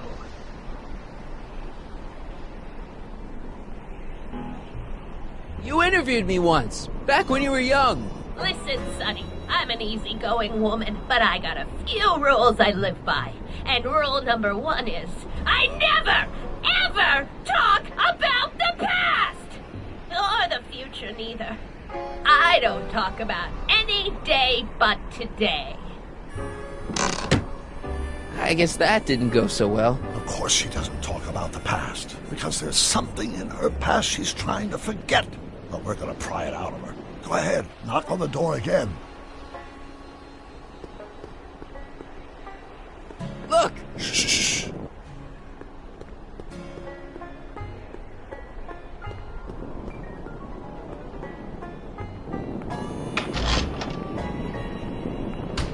Yeah, I can wait. I'm guessing this mop doesn't get much use.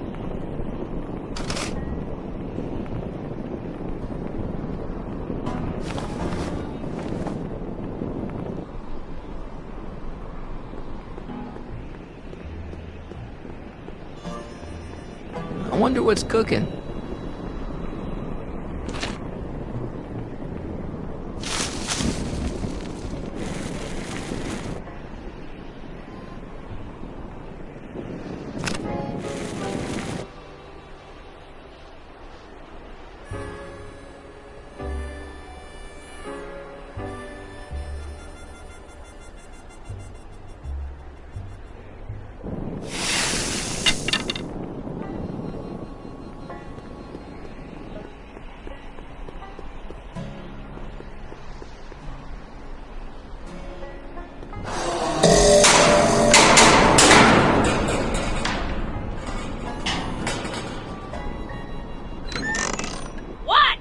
It's me again, your old friend.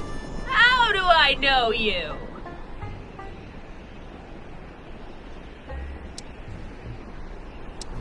We spent the day together. We did? Where? At the expo. That's crazy. I've been here all... What day is it? Tuesday, October 13th, 1931.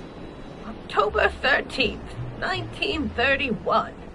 October 13th. Something funny about that date.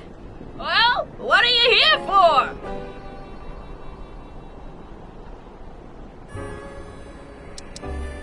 I brought something for you. What is it? Let me see.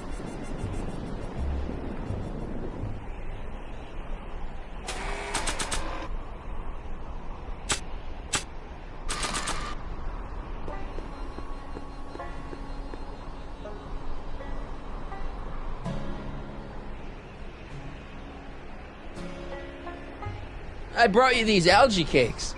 Wait there.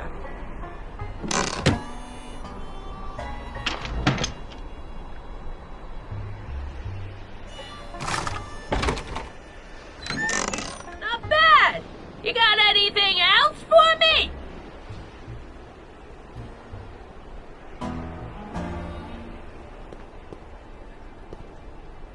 You've got a nice cactus here. Quit beating around the bush.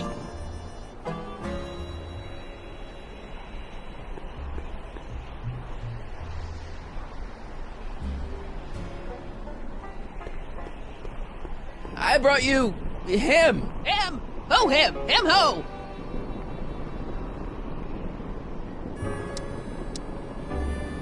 Look hard. Don't tell me you don't recognize your own boyfriend. My boyfriend? Yeah, he's all grown up. Come closer, fella. Marty, what am I supposed to do? Trust me, Doc. Just go with it. Can't be! Emmett! Yes, Edna. It's me. It is! It's October 13th, 1931! Oh, and you are Emmett! Emmett! How did I get so turned around? Have I been dreaming? Well, stay there! It's a classic case of repressed memory syndrome. Once the mental dam is broken, the subject is immediately plunged into the midst of the very scenes she's trying to forget.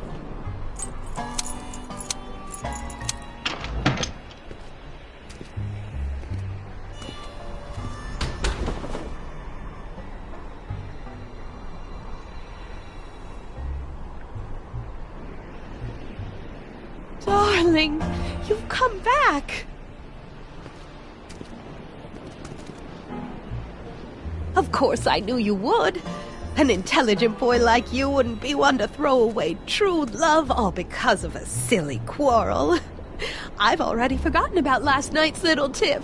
I trust you've done the same? Of course I have. Of course I have. What?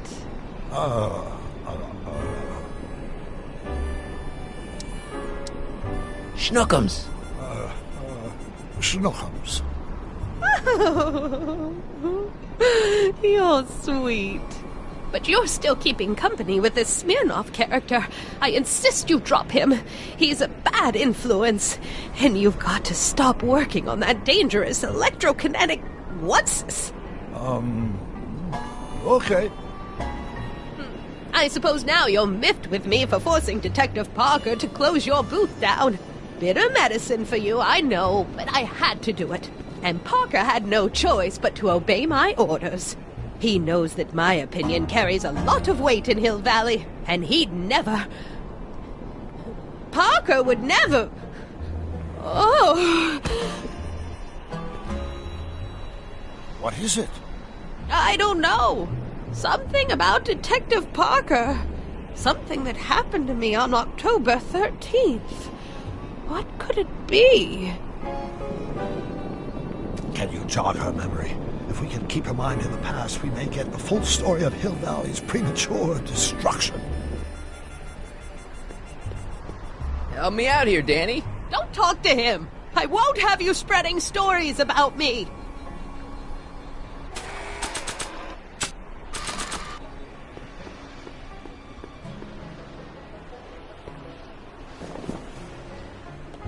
You know, I don't think I ever asked you why you burned down all those speakeasies. Why? Because no one else was doing anything about them. No! Turn it off, you imbecile! If Parker hears that, he'll...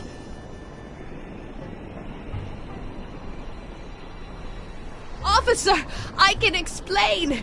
It was a trick. I was framed. Oh! He's after me! Ha! He'll never catch me in this souped-up car of the future. Curses! I can't shake him. Well, no use in holding back now.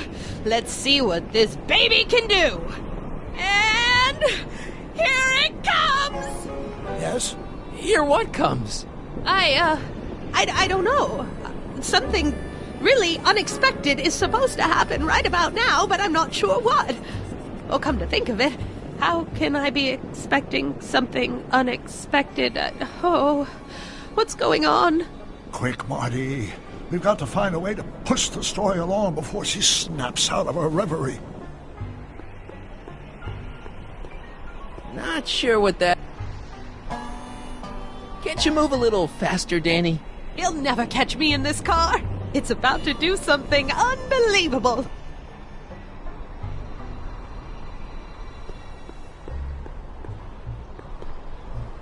Here they come! The lights! I'm being transported! Where? Back! Back! To the past! What do you see? Hill Valley! But it's all different. It's so small and primitive. Heavens! Can it be? It is! Is what? Grandfather! Big as life! Marshal James Strickland came to Hill Valley in 1869, shot by... I know, Doc. We met him in 1885. Remember? No! I must be mistaken. Grandfather didn't look like that. That man is an imposter! I'm not even sure it is a man. This is all very confusing. Where am I? Why am I thinking about the past? Get off my lawn, you kids! Better find a way to bring back Marshal Strickland quick. We've got to bring this story to a climax.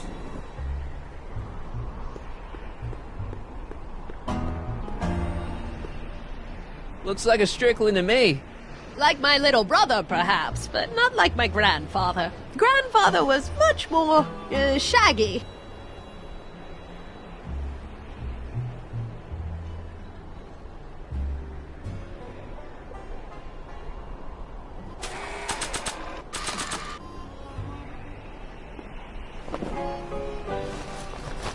It looks a bit like grandfather now, but he would never have walked around bareheaded.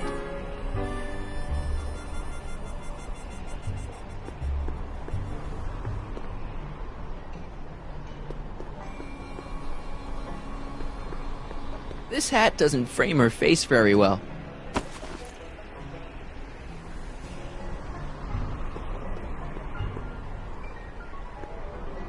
Looks like a Strickland to me. Like my little brother, perhaps, but not like my grandfather. Grandfather was much more, shaggy.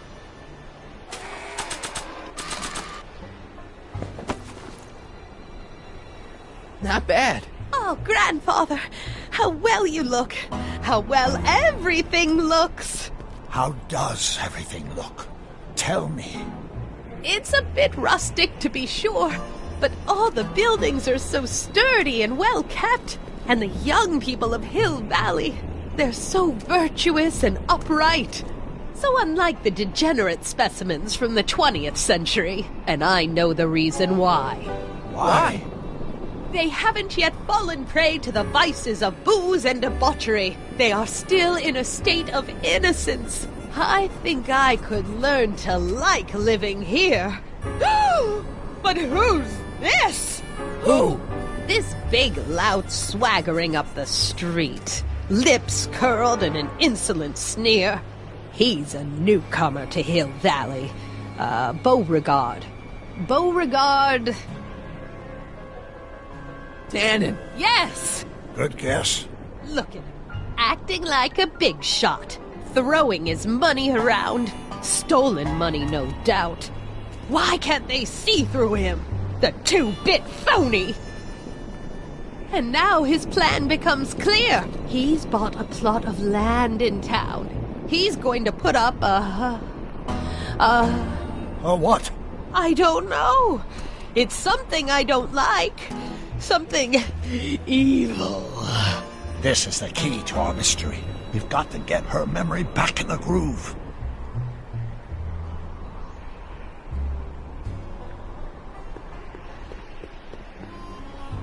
She's got a point, Marshal. You could have run Tannen out of town and saved us all a lot of trouble.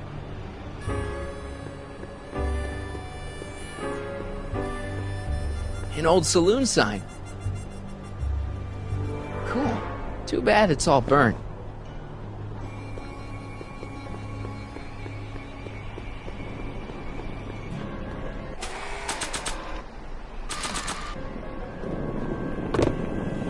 Talk about a watering hole. A saloon?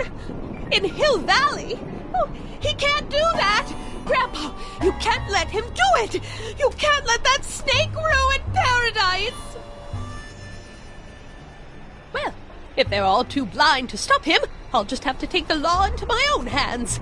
I'll make sure this sinful establishment never opens its doors. I don't know what I'll do, but I'll do something. Something very conclusive.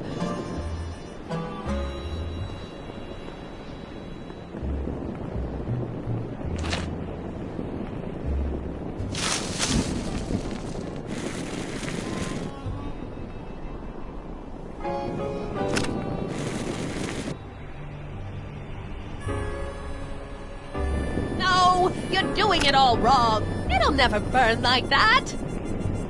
First, we'll need some kerosene. Apply it liberally to the building site. No sense in being parsimonious.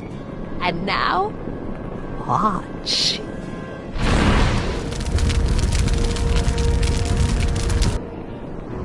Isn't it beautiful? The devil's handiwork consumed by the fires of righteousness. Burn, you sucker, burn! She was never this passionate when we were dating. Oh. What is it, Edna? Is it the fire? Turn away! Don't look! It's not staying in the saloon, is it? It's spreading to the other buildings in Hill Valley. My intentions were pure. It wasn't supposed to happen like this. But it did happen like this. And you've been repressing it all these years because you can't stand to admit that you're... A hooligan!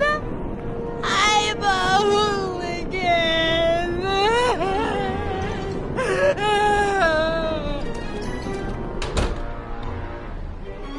Did I lay it on too thick? Here's the story. Black and white and red all over. Huh.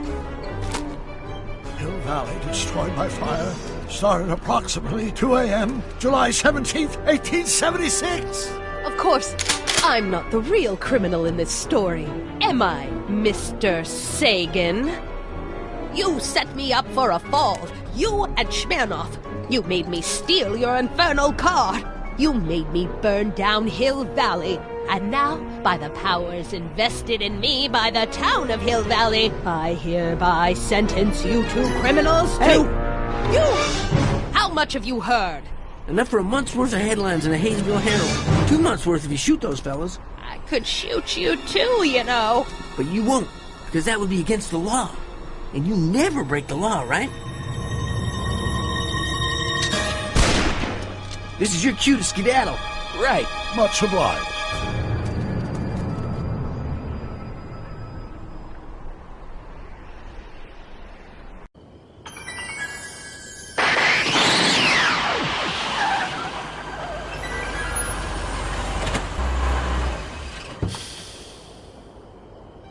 There's Beauregard Tannen's half-finished saloon. Sometime during the next hour, Edna's going to light it on fire and accidentally burn down Hill Valley. I wonder where her DeLorean is. We'll find it later. Right now, we've got to stop that fire. I'll go around back. You go through the front. Got it.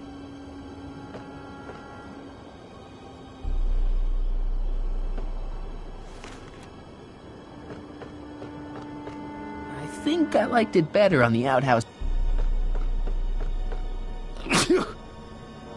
I'd better not get too close.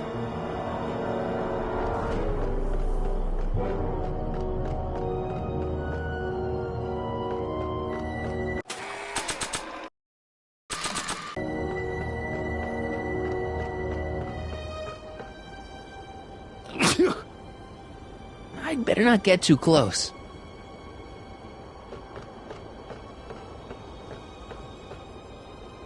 I think I liked it better on the outhouse.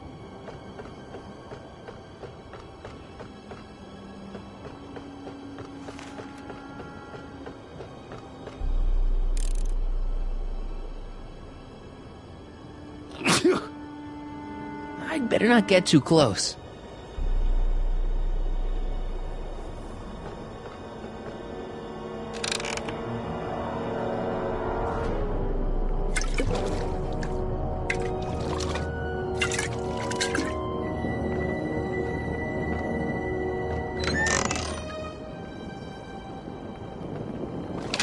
Who's there? Edna, stop. It's just me. Mr. Sagan, what are you doing here? I was gonna ask you the same question, Miss Pickford. Isn't it obvious? I'm putting an end to your den of iniquity before it starts. I don't think so, Mary. I don't like shooting women, but no one comes between Beauregard B. Tannen and his livelihood. Tannen, stop! You shoot her, she'll drop the torch, and this whole place will burn up.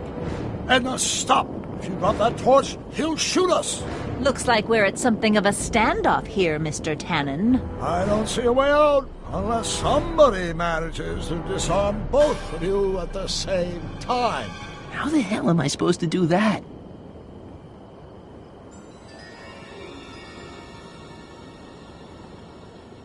Dolores Miskin? If I had a gun, I could probably outdraw Tannen, but I don't.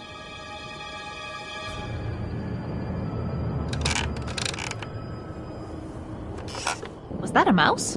What's the matter, Miss Pickford? Scared of a little mouse? No, but you should be scared. Mice carry diseases. It's a fact. Look it up. Chandeliers right over their heads. That's gotta be useful somehow.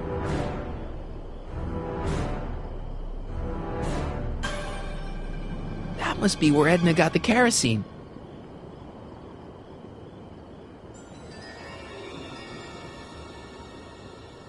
What kind of odds? I gotta find some way to snuff out Edna's torch without getting her and Doc killed. Cripes, it's no wonder the town went up.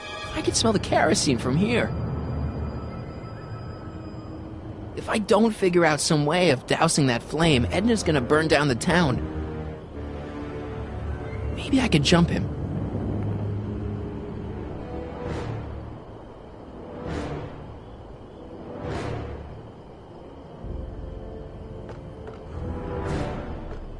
Pickle juice. That ought to be handy for putting out torches. It's too heavy to lift. I wonder what's in these. Oh, stop! Quiet! Gah. What the hell? Oh, cow crap! There goes all my pickled pig's feet! Why are you so hellfire determined to meddle in my affairs, woman? You've been a-burring my behind.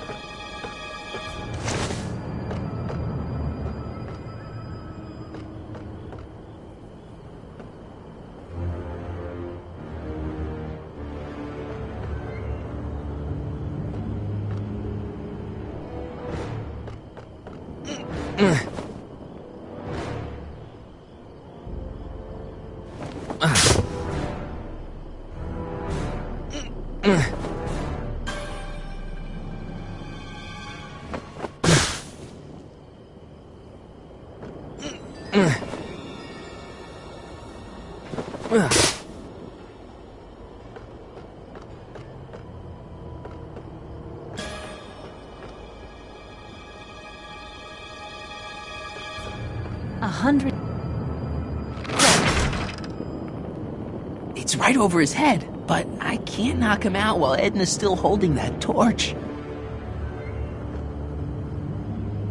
Going down.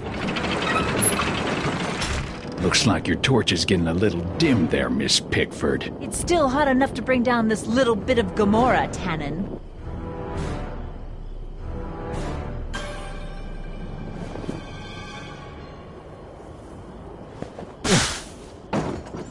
All right, physics.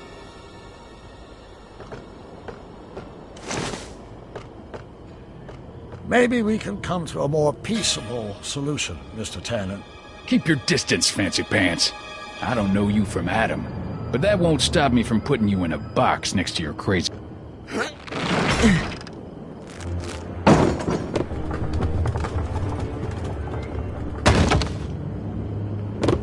What was that noise? What noise? I didn't hear a noise.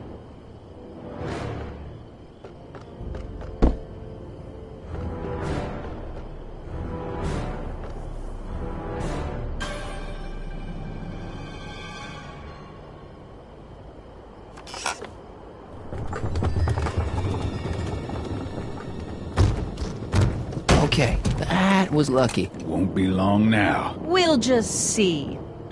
Mary Pickford? Don't tell me that you're not traveling through time under a pseudonym, Mr.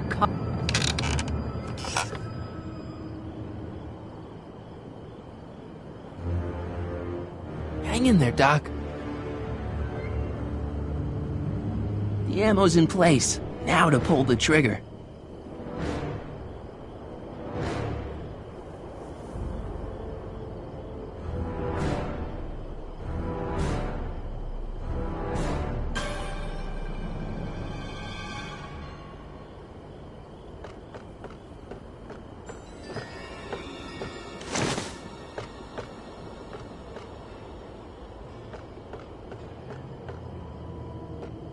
Sandbags right over Tannen's head.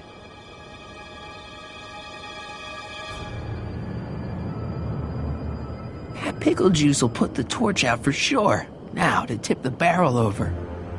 Are you here to... The ammo's in place. Now to pull the trigger.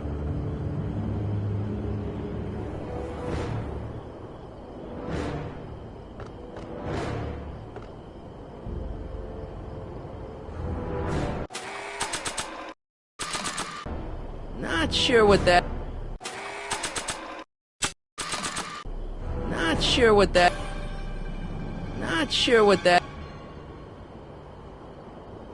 Hang in there, Doc.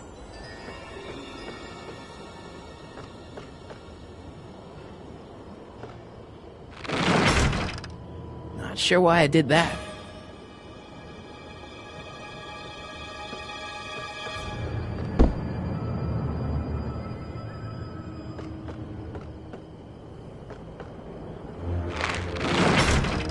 Sure why I did that.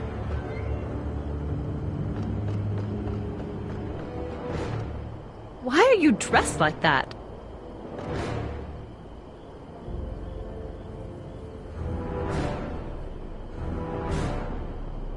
Dolores Miskin?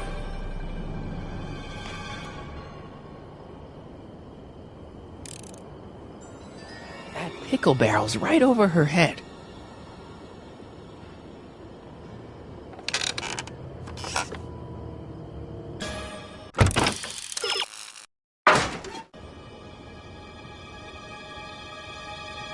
The ammo's in place. Now to pull the trigger.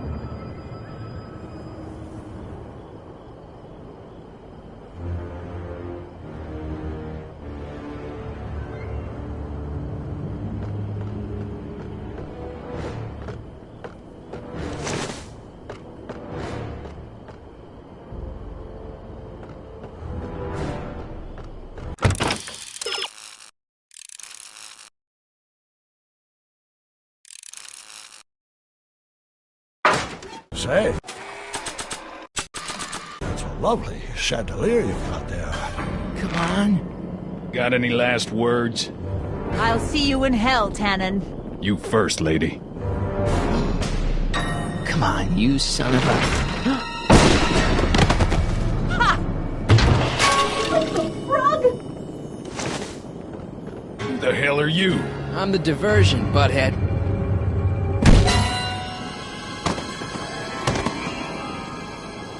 Nice one, Doc. Don't tell Clara. She thinks fisticuffs set a bad example for the boys. Now, where's Edna? Doc, she's gone. Edna's DeLorean. We gotta stop her before she hits 88 miles per hour. Come on!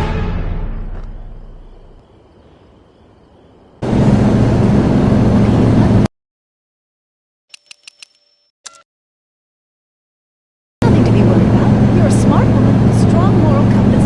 You just need to think your way out of it. Oh, fudge!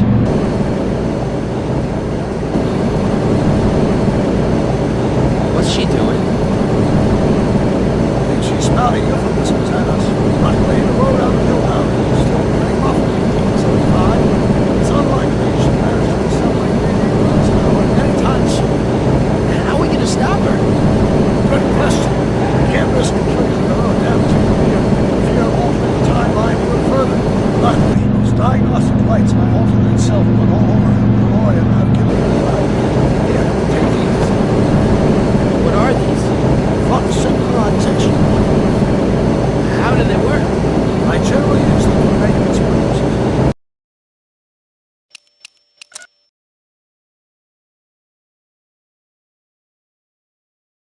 We might be able to use them to sync up with the alternate DeLorean's diagnostic modules, thus making it possible to make both sets of time circuits that override the time destination of the alternate DeLorean. At least that's the theory. That's a great plan, I think. Best of all, we won't need the relevant modules to run free. We'll just snap them over the diagnostic lights. Wait a minute, Doc. You want me to go out there? How the heck am I supposed to do that?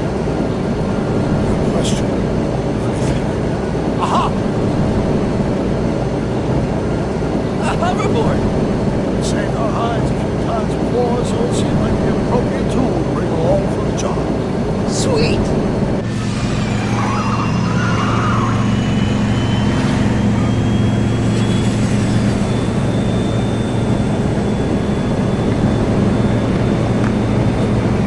You okay? It's just like riding a bike. Ready to make the jump? Ready, Doc. 1, 2, 3, jump! Whoa! Nice ball, Marty. How's the reception on the wireless? Great. Where'd you get these? From Bird's Cache, a 21st century video game console. Now remember, all you've got to do is attach the flux sync modules to those diagnostic lights. Will do, Doc. Mr. Fusion, should I disable it? Leave it alone.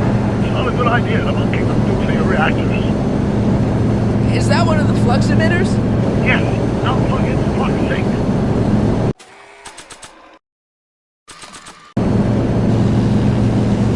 I can't reach it from here. We just have to climb onto the top.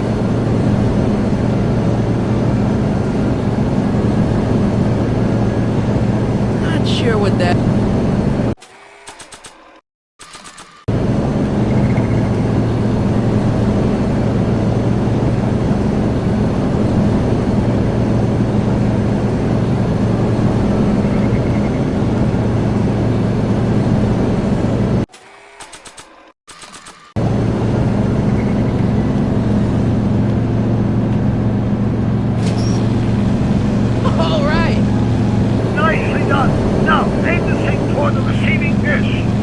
I'll try, but it's getting a little bumpy out here.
Belching flames! Yes, that's unfortunate. I'd stay out of them if I were you.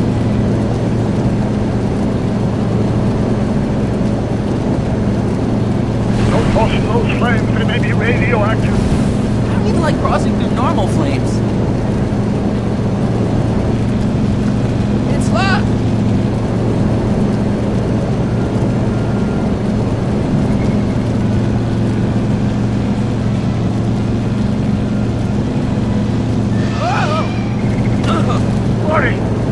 I'm okay.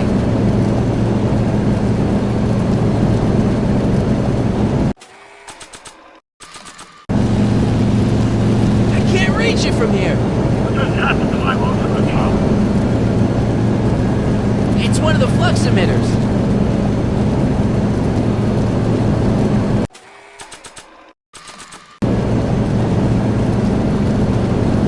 Don't toss in those flames, they may be radioactive. I don't even like crossing through normal flames.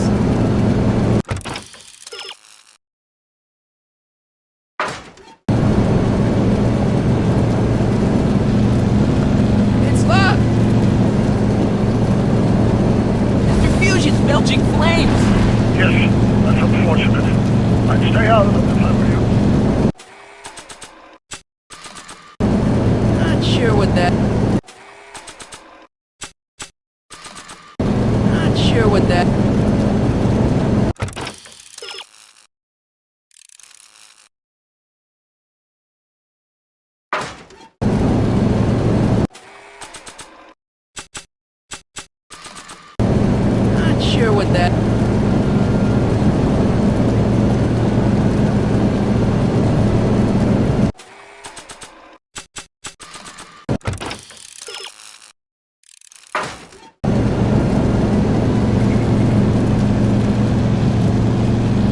I better not touch it now that it's synced. I can't talk to her from here.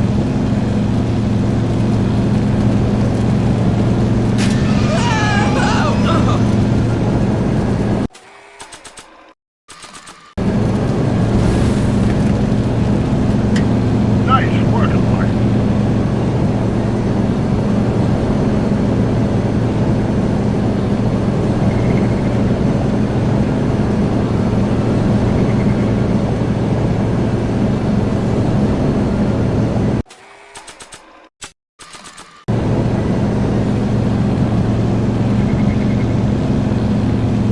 Made it. Excellent. Now let's get that flux over by Mossball before she starts making life difficult. She's been making it easy up till now? Well, here goes nothing, Doc. Whoa! Nothing! Now,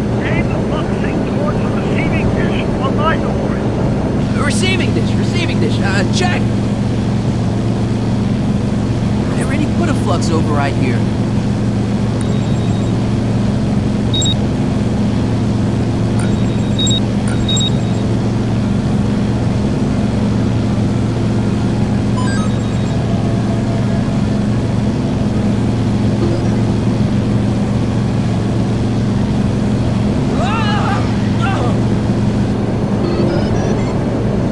We're almost home, Marty. There's one buck seat left.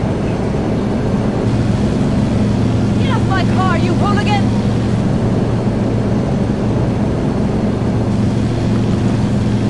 It's locked!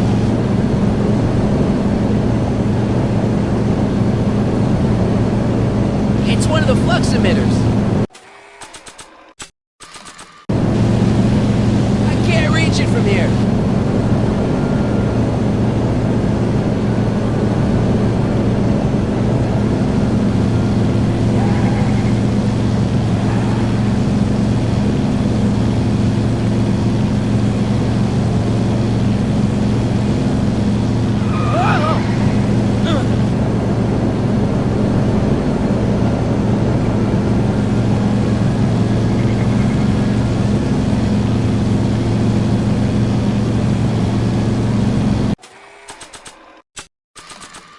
Not sure what that... Not sure what that...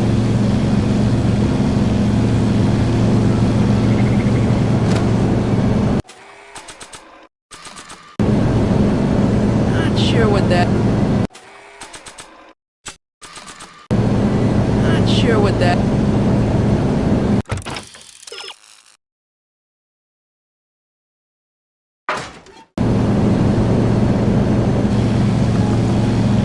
It's locked!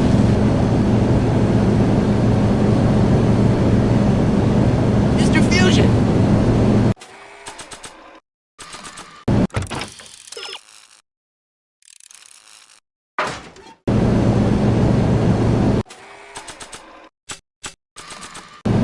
Not sure what that... Not sure what that... Not sure what that... It's locked!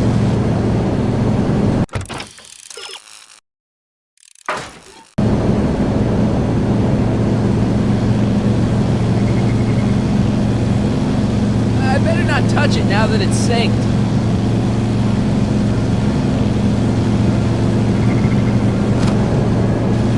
Edna! What? Let me in! You want in? Fine! Marty, are you all right? Not really.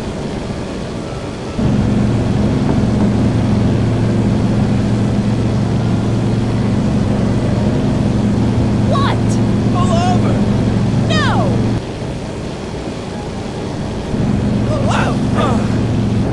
Excellent, Marty. Now that you're on top of the board, the task of buck safety, you're a handful in a minute. It's great, Doc.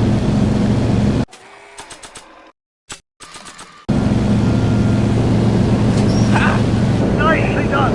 Now, aim the thing toward the receiving dish.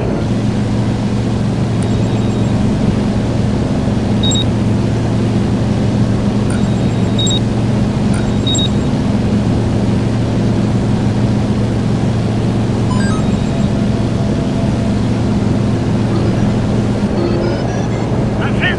Get out of there, Marty. Phew.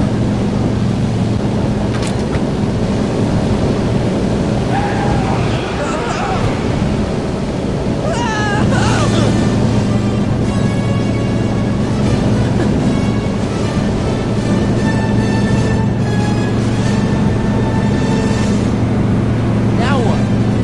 Now we take control of Edmonds DeLorean with the flux synchronizers, and that's strange. What? According to these readings, the temporal cohesion of Edmonds DeLorean is decaying at an alarming rate. English, Doc. We've got to get Edna home, now!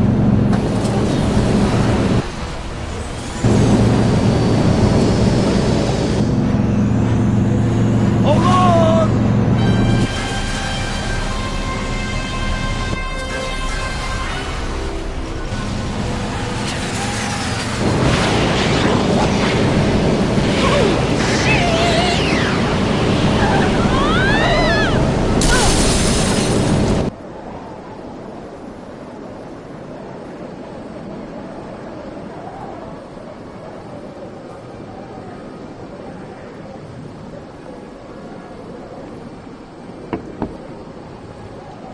Parker, then I must be back in...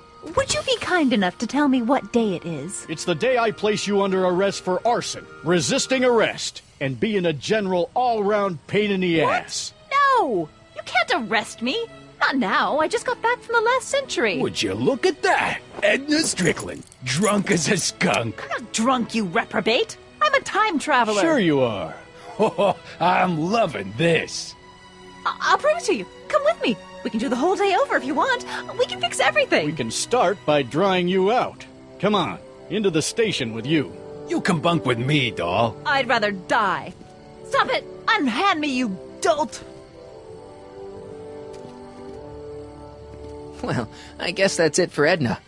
Yes, I suppose it is. You know, whoever said time heals all wounds didn't know squat about time travel. What do we do about that, DeLorean? No need to do a thing. Ever since we synced up the time circuits, the temporal breakdown in Edna's DeLorean has accelerated at an exponential rate. By my calculations, the timeline should catch up with it in 5, 4, 3, 2, 1, now! What the hell? Hey, Parker, you're not gonna believe this. See? What did I say? Ready to go home? Wait, Doc, the timeline's not fixed yet. Look!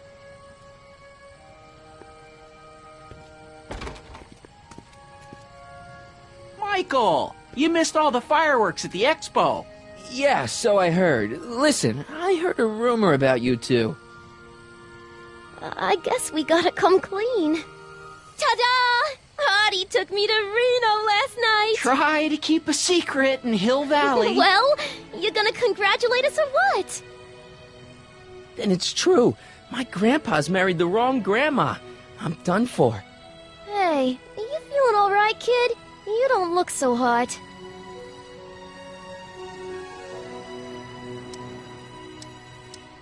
This just isn't right. Now, I know marrying a Canadian for a work permit isn't strictly by the book, but hey, sometimes you gotta go out on a limb for the ones you love. Isn't he just the sweetest? Trixie, you can't marry Artie. Is this about my past with Kid? 'Cause Artie ain't holding that against me. That's right, darling. The past is the past. Yeah, but...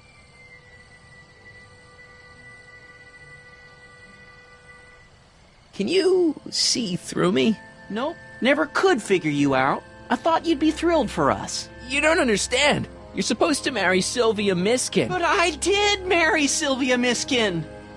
What? You didn't think my real name was Trixie Trotter, did ya?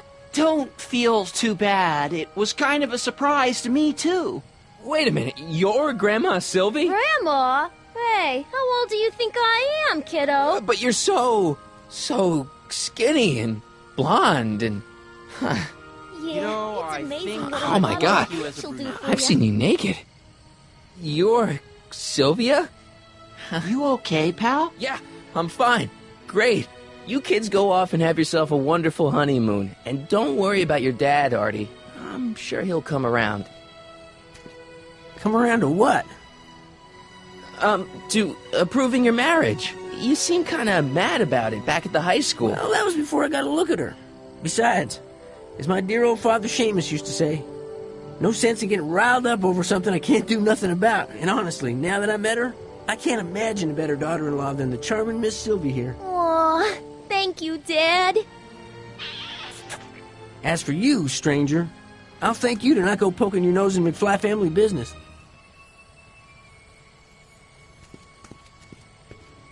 It's been a pleasure, Agent Corleone.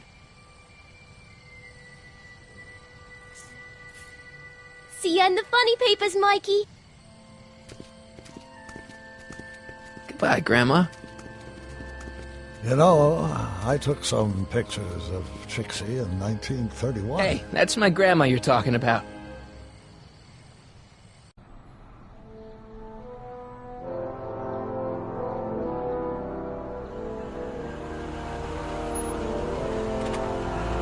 Here we are, back in good old 1986. May 14th? 15th. Best to build in a little lag time. Gives you a chance to catch up. Looks like the estate sale is still going on. Hey, don't you want to stay, Doc? You gotta stop the bank from selling off all your old stuff. What are you talking about? Estate sale? Bank? I'm not dead, Marty. Clara and I are having a little garage sale, that's all. Garage sale? You mean... Marty, you're back from your trip. Hello, Doc. Selling off the family treasures, eh? Not quite, but I hope you find something you like. Speaking of which, did you find what you were looking for? Yeah, I sure did. Great! Hey, is that a box of Asimov? Let me get this straight. Are you telling me you live here now? In 1986? Well, naturally. Claire and I maintain a part-time residence here. Wasn't that the case when you left? No. Strange. I can't imagine not sticking around. After all, I've got my late father's foundation to supervise. If I wasn't here, who'd present the annual Earhart-Brown Scholarship for Young Scientists? Something funny? I'll explain it to you later. I don't see what's so funny about looking after a family legacy. Oh, almost forgot. I've got something for you.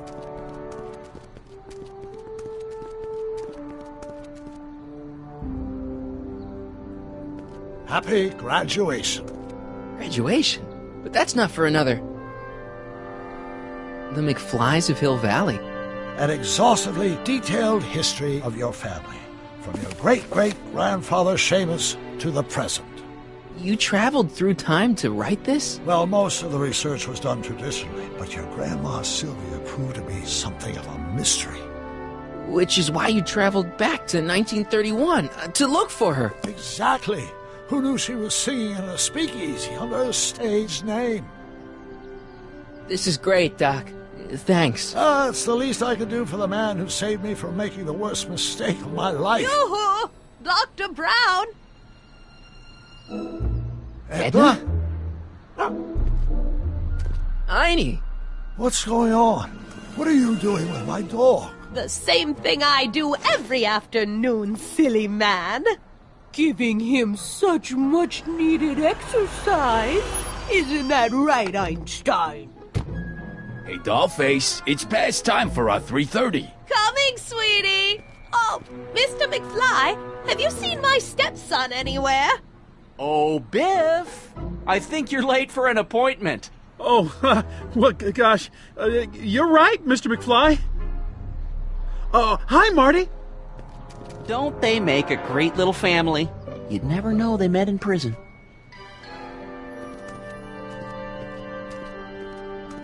Don't say anything. Let's just walk quietly into the lab and hope there are no more surprises.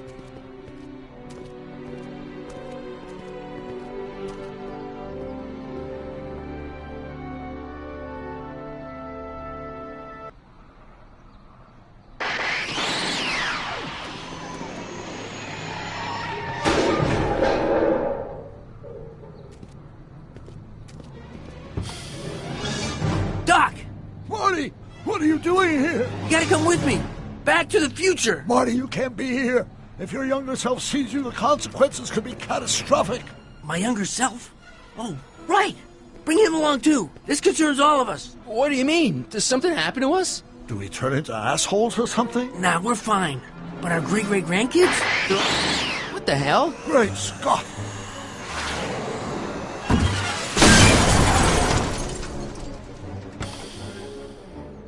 Doc, you gotta come back with me. Don't listen to him, Doc. It's me you gotta help. If you want to save Jennifer and our 12 kids. What? That timeline was overwritten 5 jumps back. Doc, how can there be 2 more of me here? I have no idea. By all rights, a space-time continuum should be tearing apart like a cheap dish rag right now. It already is. What my evil twin and I are trying to say is the future is totally jacked up, and you gotta come with me to save it. No, me! So, we meet at last. You've altered my timeline once too often. What's going on, Doc? Well, we do seem to have a conundrum on our hands. Or 3. Yeah, Doc, but which one is the real me? Isn't it obvious, Marty? Come on. Prepare to be erased. Doc, wait! What about the space-time continuum? Yeah, what about my future? And mine? The future can wait. We've got a present to catch up with.